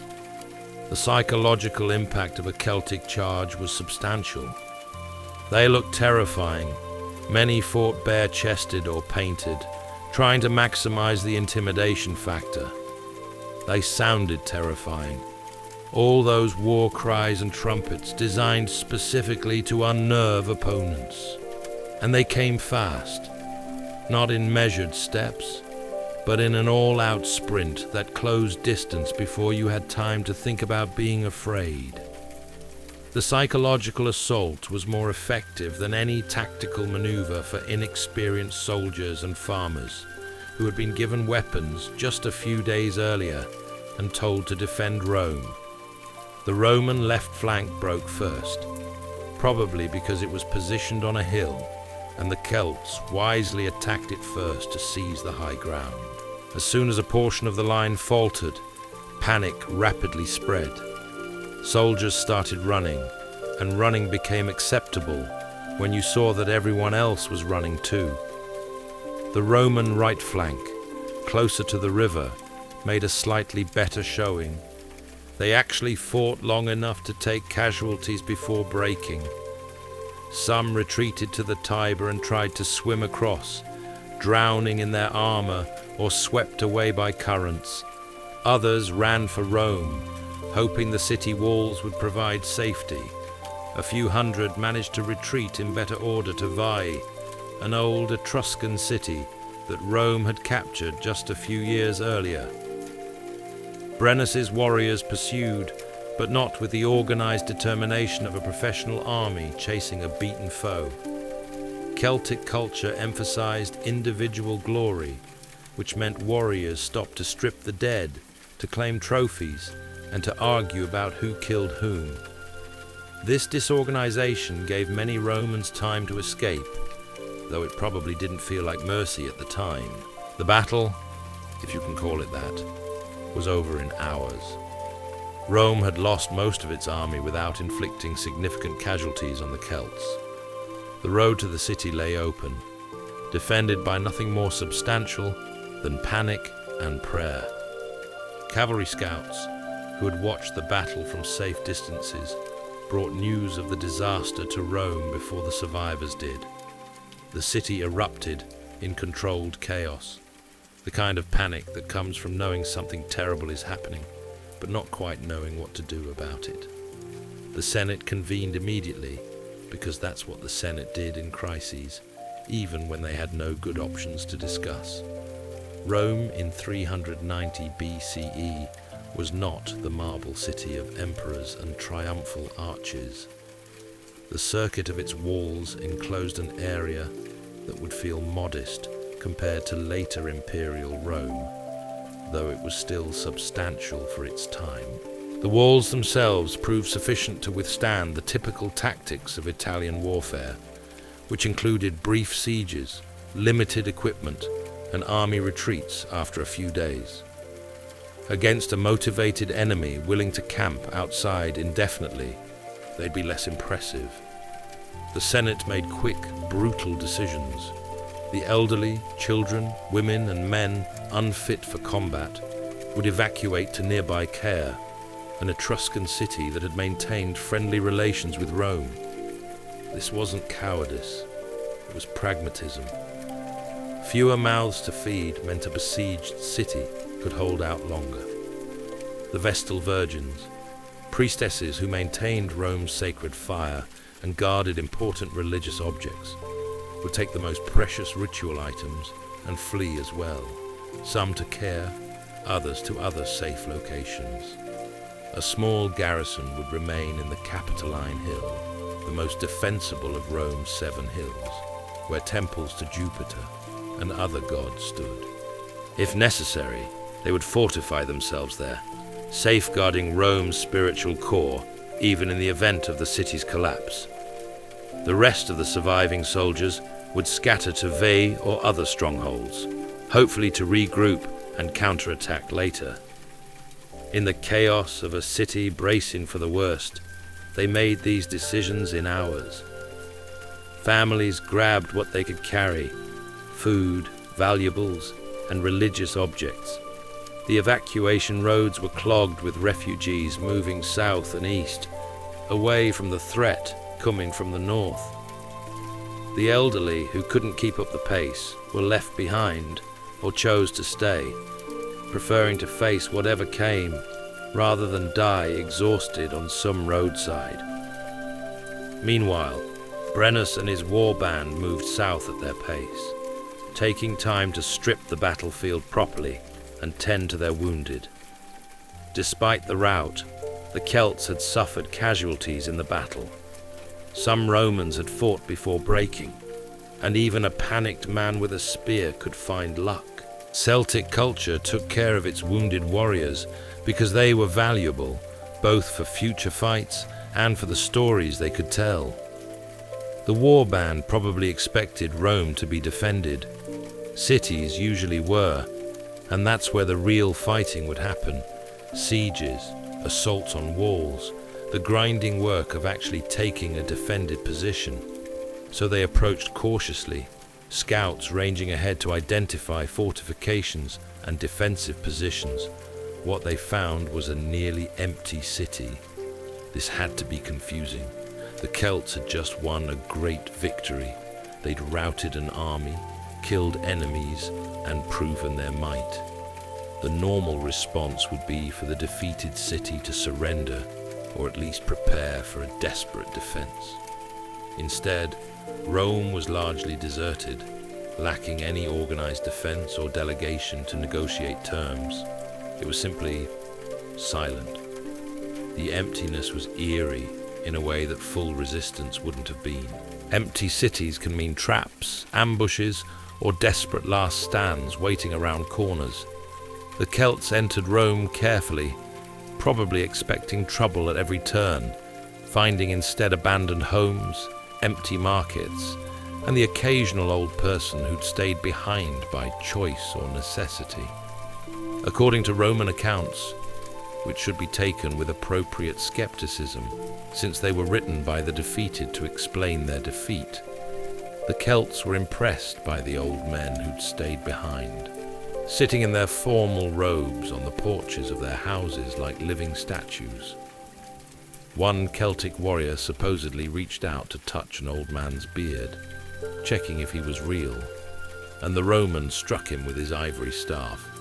This incident triggered violence, and the old men were killed, though the story was probably invented later to give those deaths meaning and dignity.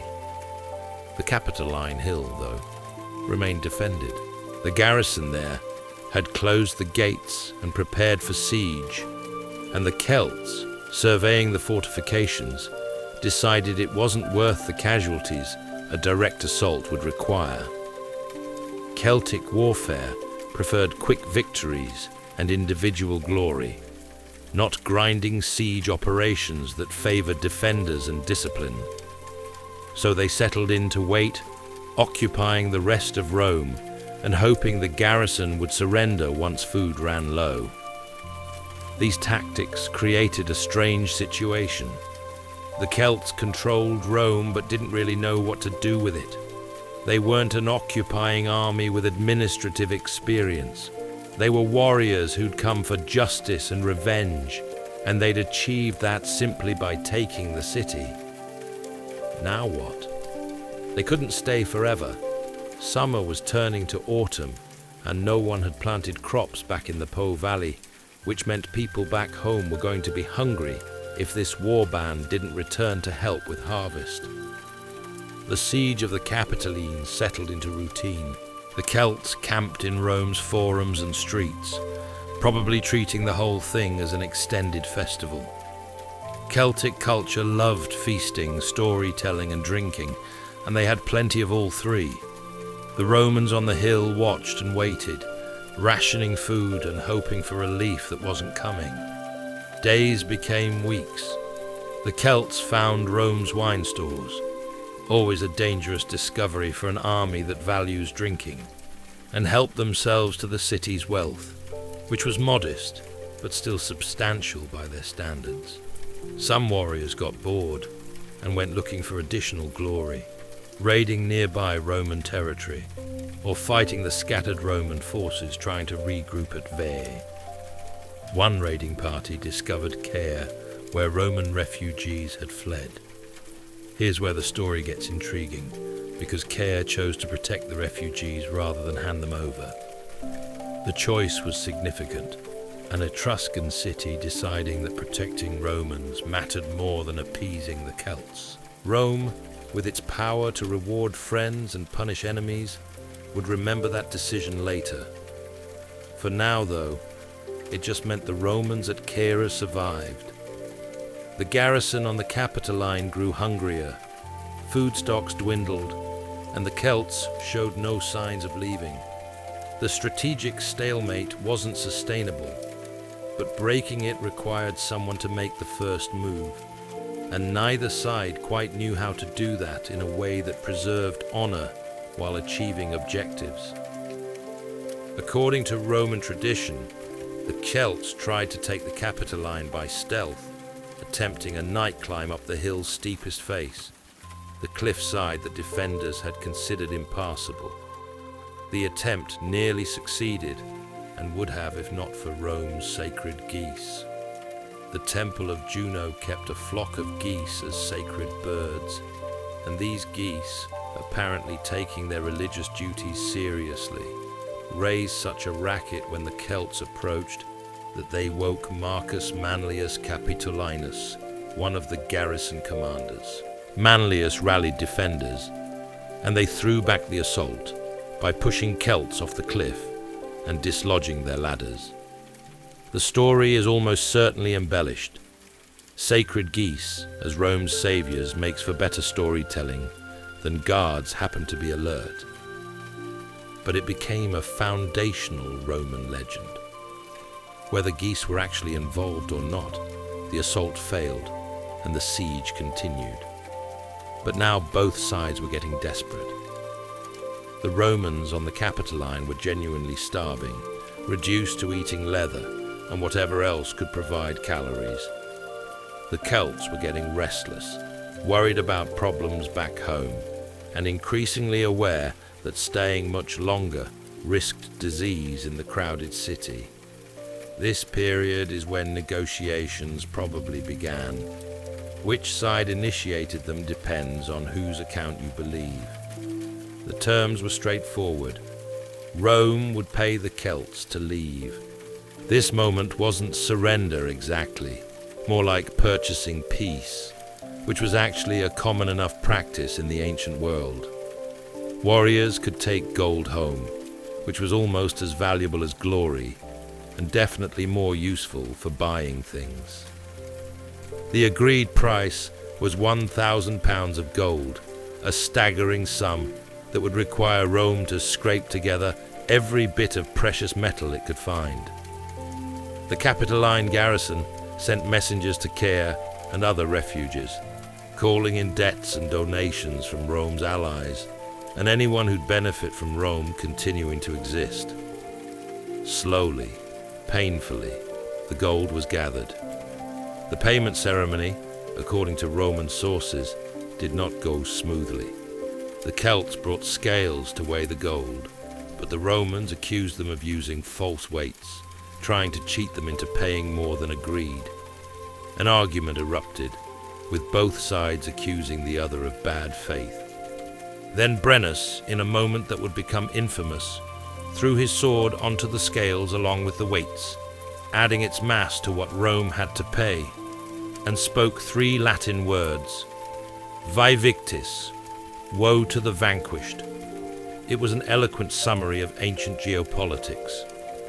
The losers didn't get to complain about fairness. The defeated didn't get to negotiate from strength. You paid what the victors demanded, or you kept fighting and hoped for better odds. That phrase, Vae victis, would echo through Roman consciousness for centuries, a reminder of humiliation and a promise that Rome would never be in that position again. Roman sources add a final twist to the story. They claim that just as the gold was being weighed, Marcus Furius Camillus arrived with an army from Veii, the Roman survivors who'd been regrouping and recruiting. Camillus supposedly interrupted the payment, declared that Rome ransomed itself with iron rather than gold, and drove the Celts from the city in a massive battle. This part is almost certainly fiction, added later to give the story a properly heroic ending. Camillus was a real person and a real Roman hero, but the timing was too convenient, too Hollywood perfect to be credible. What probably happened is simpler and less dramatic. The Celts took their gold and left, satisfied they'd achieved their objectives of avenging the murdered chief and punishing Rome's arrogance. But Vae victis was real, or at least became real, in Roman memory. That humiliation, that moment of complete helplessness, burned itself into Roman cultural consciousness. Later, Romans would claim they never paid the gold, that Camillus saved them at the last moment, because admitting they'd bought peace from barbarians was too shameful to accept. The truth, though, was probably that they paid every ounce of that gold, sword weight and all, and counted themselves lucky to survive. The Celts departed Rome, heading north with their gold and their glory.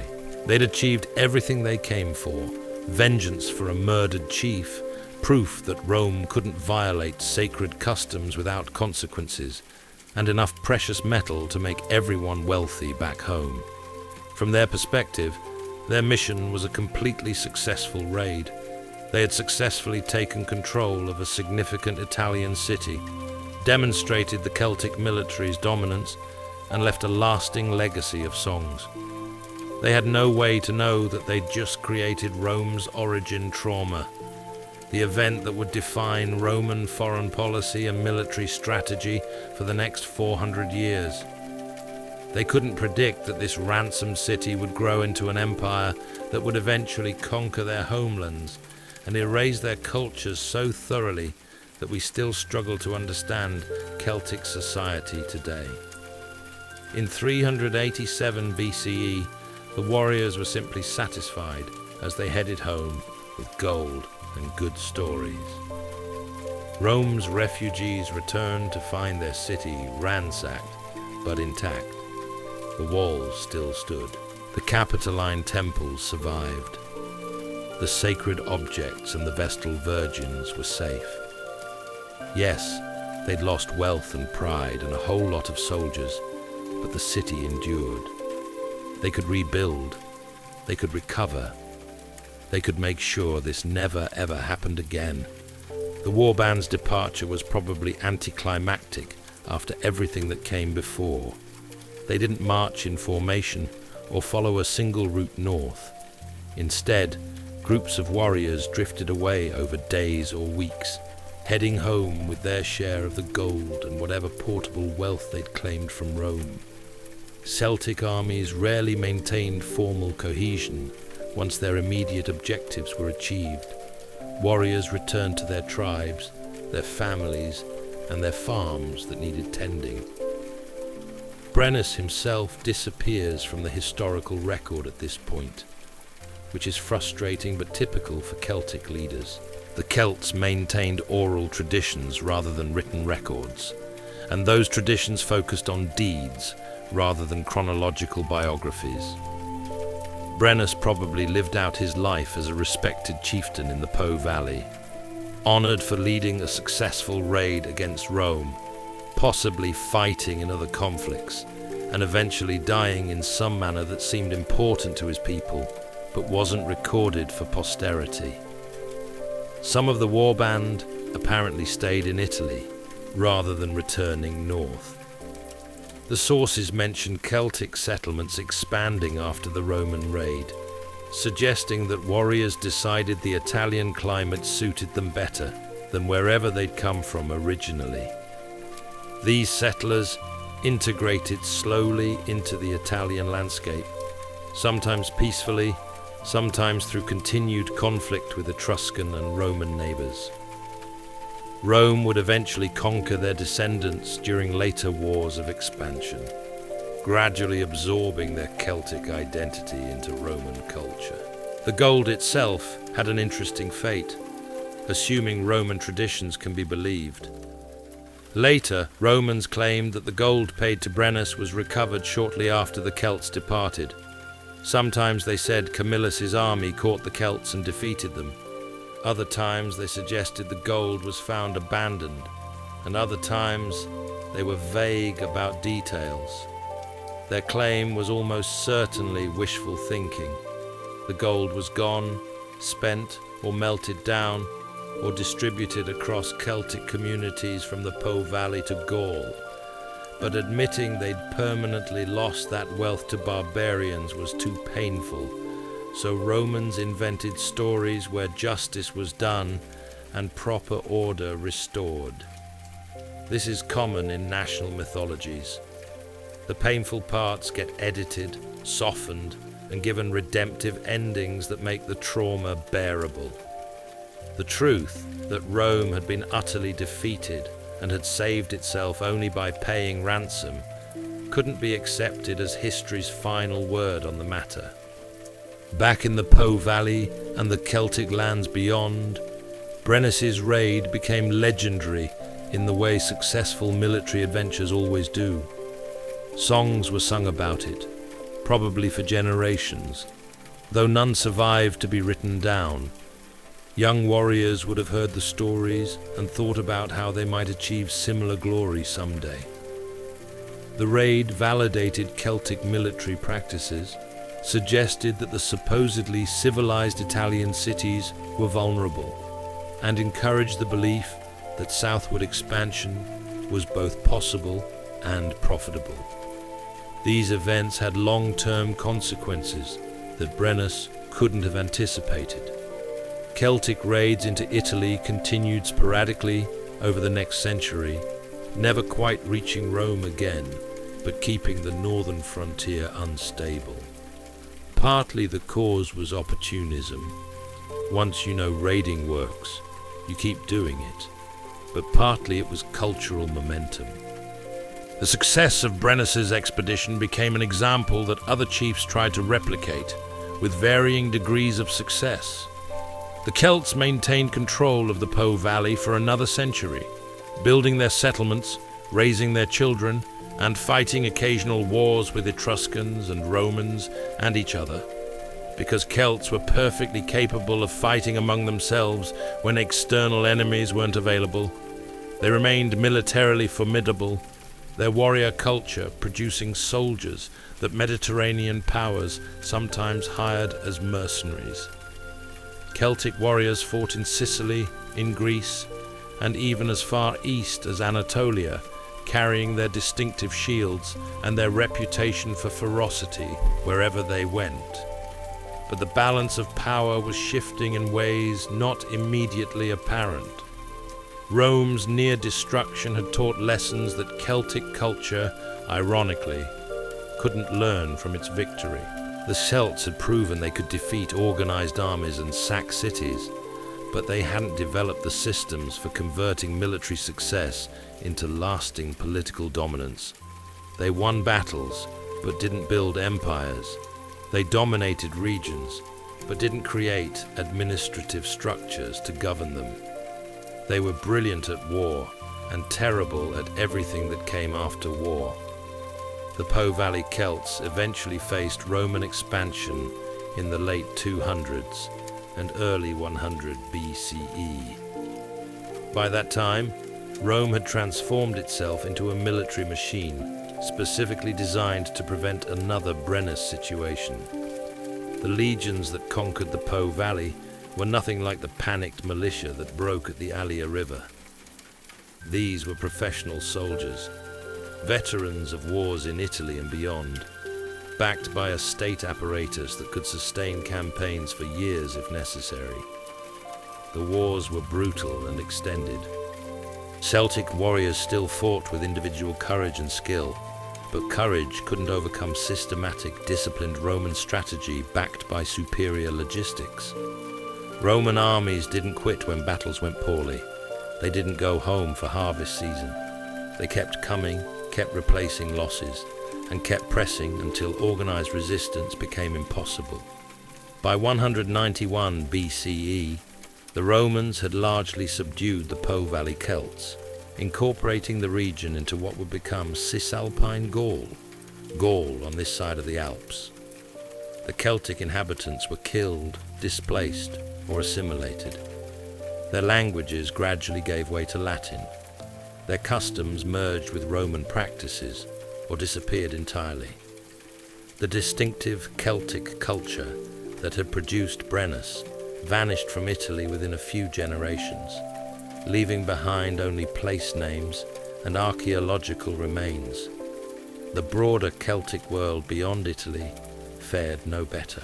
Julius Caesar would conquer Gaul in the 50s BCE, writing about Celtic tribes with a mixture of respect for their warrior virtues and contempt for their political disorganization.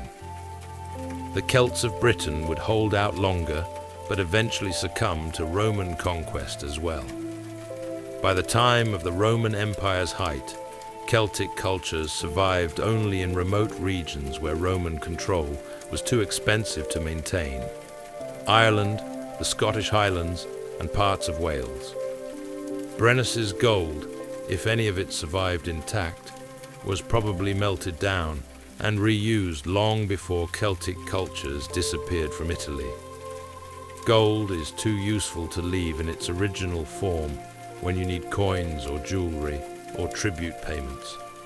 The physical metal dispersed into the general circulation of precious metals in the ancient economy. Its connection to that pivotal raid was forgotten by everyone except the Romans, who remembered it all too well.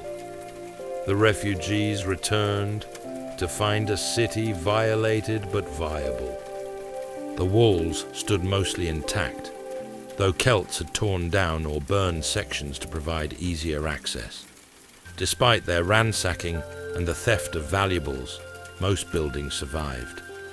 The temples on the Capitoline were damaged, but repaired. It could have been worse. It almost had been worse. Rome still existed, which under the circumstances qualified as a victory. The rebuilding happened quickly, maybe too swiftly for proper planning. Streets that might have been straightened were rebuilt following their old winding paths. Buildings went up where they'd stood before, regardless of whether that made urban planning sense. There wasn't time for grand redesigns when everyone needed shelter before winter. As a result, the city grew organically and inefficiently, adhering to medieval patterns that would endure for centuries, frustrating subsequent emperors who attempted to impose order on the chaotic maze. But the physical reconstruction was almost secondary to the psychological rebuilding. Rome, after Brennus, was a city determined never to be helpless again, and that determination reshaped everything. The military reforms took precedence and progressed swiftly. The army that had broken at the Allia River was obviously inadequate, so Rome began transforming its citizen militia into something more professional, more reliable, and more capable of standing against the kinds of threats the Celtic raid had represented. Training became mandatory and regular. Citizens learned to fight in formation, to hold position under pressure, and to execute complex maneuvers as units rather than as individuals. The equipment was standardized so that repairs and replacements could be managed efficiently. Discipline was enforced ruthlessly because discipline had been precisely what failed at the Allia River. An army that couldn't be panicked, that wouldn't break and run, became the goal, and eventually the achievement. Rome also reassessed its foreign policy. The old approach of responding to threats case by case, making alliances as convenient and breaking them when expedient, had left Rome isolated when it needed help most. The new approach emphasized reliable, long-term alliances backed by genuine military support. When Rome's friends faced threats, Roman legions would march to help, partly from genuine loyalty, partly because having allies created strategic depth that might prevent enemies from reaching Rome itself. The city's defenses received attention too. The walls were rebuilt stronger, with better gates and more defensible towers. Guard posts were established on approaches to Rome, providing early warning of any future threats. Roads were improved, not just for trade, but to allow rapid military response. The lesson that geography mattered, that controlling approaches to Rome meant controlling threats to Rome, became foundational to Roman strategic thinking. Perhaps most importantly, Rome became aggressive in ways it hadn't been before. The old Rome had been ambitious but reactive, expanding when opportunities arose, defending what it had, but not systematically seeking to dominate its neighbors. The post-Brennus Rome was different. The post-Brennus Rome actively aimed to control territory, subdue potential threats before they materialized, and establish a security zone around itself to prevent another surprise attack. This aggression manifested first against Rome's immediate neighbors. The Volsci and Aequi, long thorns in Rome's side, faced campaigns of subjugation instead of the old pattern of seasonal raiding. Roman armies didn't just defeat enemy forces anymore. They destroyed enemy capacity to wage war, seized territory, established colonies, and created layers of control that made future resistance increasingly difficult. The Etruscans, who'd been dominant in central Italy when Brennus came south, found themselves gradually overwhelmed by Roman expansion, city by city, sometimes through war and sometimes through coerced alliances. Etruria became subject to Rome. By the middle of the 3rd century BCE, Etruscan independence was mostly a memory, their cities subordinate to Roman power, their culture beginning the long process of assimilation that would eventually erase it almost completely. But all this expansion created new problems.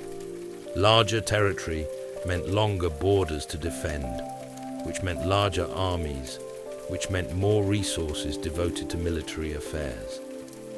Rome developed systems to handle this, roads to move troops quickly, colonies to serve as military outposts, and alliances structured so that subject cities had to provide soldiers for Rome's wars.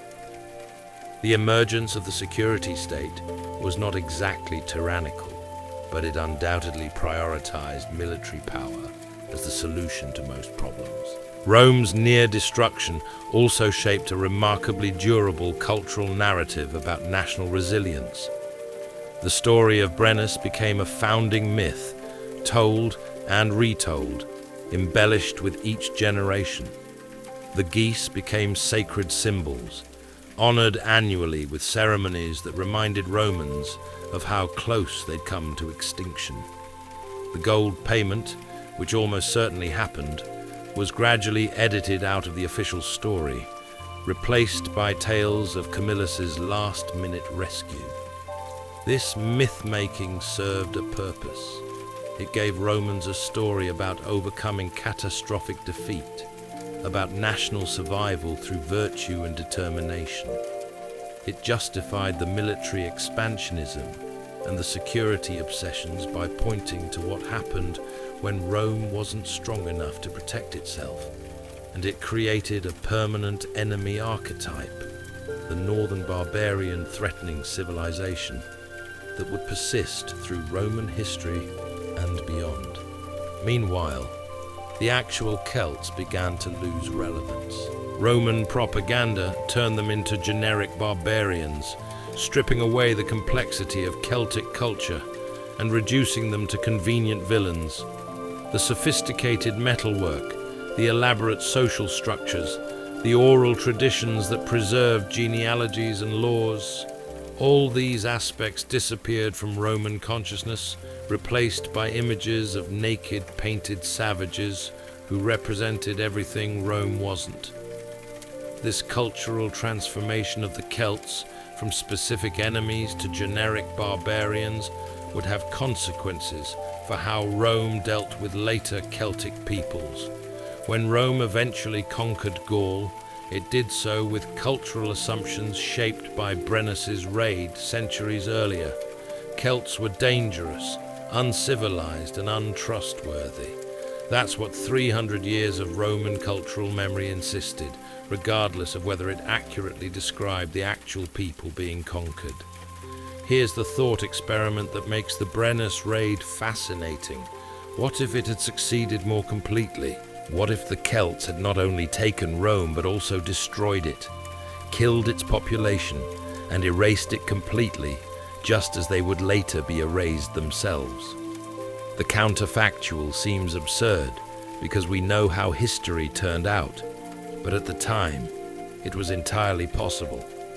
A single successful assault on the Capitoline, an outbreak of disease in the garrison, or the Celts choosing to stay longer and eliminate Roman refugees, any of these scenarios could have transformed occupation into extinction. Without Rome, Mediterranean history becomes almost unrecognizable. The Italian peninsula would likely have remained fragmented between Etruscans, Greek colonies, Samnites, and other regional powers. Celtic settlements in the Po Valley might have expanded further south without organized opposition.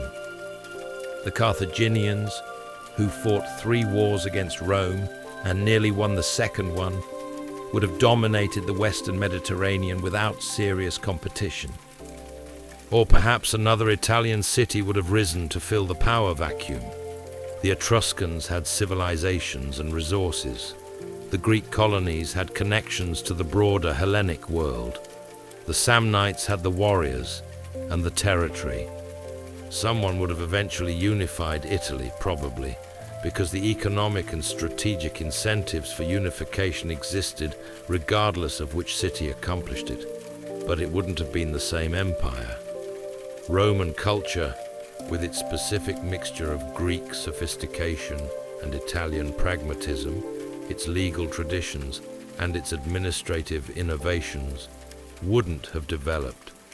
The particular brand of military organization that allowed Rome to conquer and govern such a vast territory wouldn't have existed. If not for the Romans, someone else would have developed an alternative system, leading to a fundamentally different shape of European history. The languages we speak might be different. Latin became the foundation for French, Spanish, Italian, Portuguese, and Romanian, the Romance languages spoken by nearly 1 billion people today. Without Rome's expansion, Latin would have remained a regional Italian dialect spoken by a few 100,000 people, eventually absorbed into Etruscan or Celtic, or whatever language dominated Italy. Instead, Modern Europe might speak languages descended from Etruscan, Carthaginian, or Celtic roots. Christianity's spread would have taken different paths. The Roman Empire provided the infrastructure and the political organization that allowed early Christianity to expand from a Jewish sect to a world religion. Without Rome, Christianity might have remained a Middle Eastern phenomenon, or spread more slowly through different networks, or competed differently with other religious traditions. The entire religious map of Europe and the Americas could be unrecognizable. But history did happen the way it happened. Rome survived, rebuilt, learned from its near destruction, and became the empire we know. Brennus's raid, rather than destroying Rome, ultimately made Rome stronger by teaching it what defeat felt like and how to prevent that feeling's recurrence. The traumatized city on the Tiber transformed itself into the dominant power of the ancient world, driven partly by ambition, but also by deep-seated fear that another Brennus might someday come south. Ironically, the Celtic peoples emerged victorious in the immediate conflict, but ultimately lost in the long run. They won the battle, sacked the city, took the gold, and went home satisfied with their success. But that success planted seeds of Roman determination that would eventually destroy Celtic independence across Europe. By the time of Julius Caesar, Rome had the military strength and cultural confidence to conquer Gaul and present it as bringing civilization to barbarians. This story erased the memory of Brennus's victorious warriors. The gold itself, that 1,000-pound-plus sword weight that bought Rome's survival, represents the ultimate historical irony. The Celts took wealth that probably meant less to their warrior culture than glory and reputation, while Rome received something that shaped its entire future trajectory. The gold could be replaced, and was, through Rome's later conquests. The humiliation couldn't be forgotten, and it drove Roman policy for centuries. So when you think about Rome, about the empire that shaped Western civilization, about the legions and the aqueducts and the roads, and the laws that influenced everything that came after, remember that it nearly ended before it really began.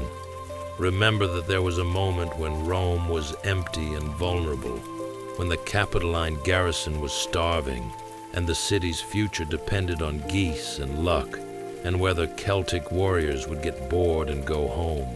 Remember that history's grand narratives have pivot points where everything could have gone differently. The alternative worlds that might have been are ghosts haunting the reality that was, reminding us that nothing was inevitable until it happened. Rome's destiny as the eternal city was not predetermined by fate or gods. It was written in the traumatic memory of survivors who decided that never again would they be so helpless, so vulnerable, so close to extinction. And maybe, as you drift towards sleep, you can imagine that earlier Rome, smaller and more fragile, watching northern warriors occupy its streets and wondering if there would be a tomorrow. You can imagine the relief felt when the Celts finally left, the determination to rebuild that followed, and the slow transformation from being a traumatized victim to becoming a regional power and eventually an empire. History is long and complicated, but sometimes it turns on moments that could have gone either way. A battle by a small river, a night assault on a hill, a payment of gold that bought time for survival. The room is quiet now, and outside your window the world continues, built on foundations laid by people who never imagined where their decisions would lead. Rome survived its crisis and built an empire. The empire fell, but its language and laws and ideas persisted. We're all living in the echoes of that near extinction 390 years before the Common Era, when Brennus came south and Rome almost disappeared. Sleep well, knowing that history is full of moments like these. Crisis points where the future hung in balance, where small choices had enormous consequences, where everything nearly went a completely different way. Rome's story is dramatic, but every culture has its near-death experiences, its formative traumas, and its moments when survival wasn't certain. We remember the ones who made it through, and we forget the ones who didn't, which gives us a distorted view of how inevitable anything really was. The Celts went home with their gold and their glory, satisfied with their raid, having no idea they'd created the monster that would eventually destroy them. Rome went back to work, rebuilding and planning and preparing for every possible future threat. And the two cultures, victor and vanquished, both headed toward destinies neither could predict from that moment beside the Tiber when gold changed hands and a city survived another day. Pleasant dreams, and remember, sometimes the most important victories are simply surviving until tomorrow.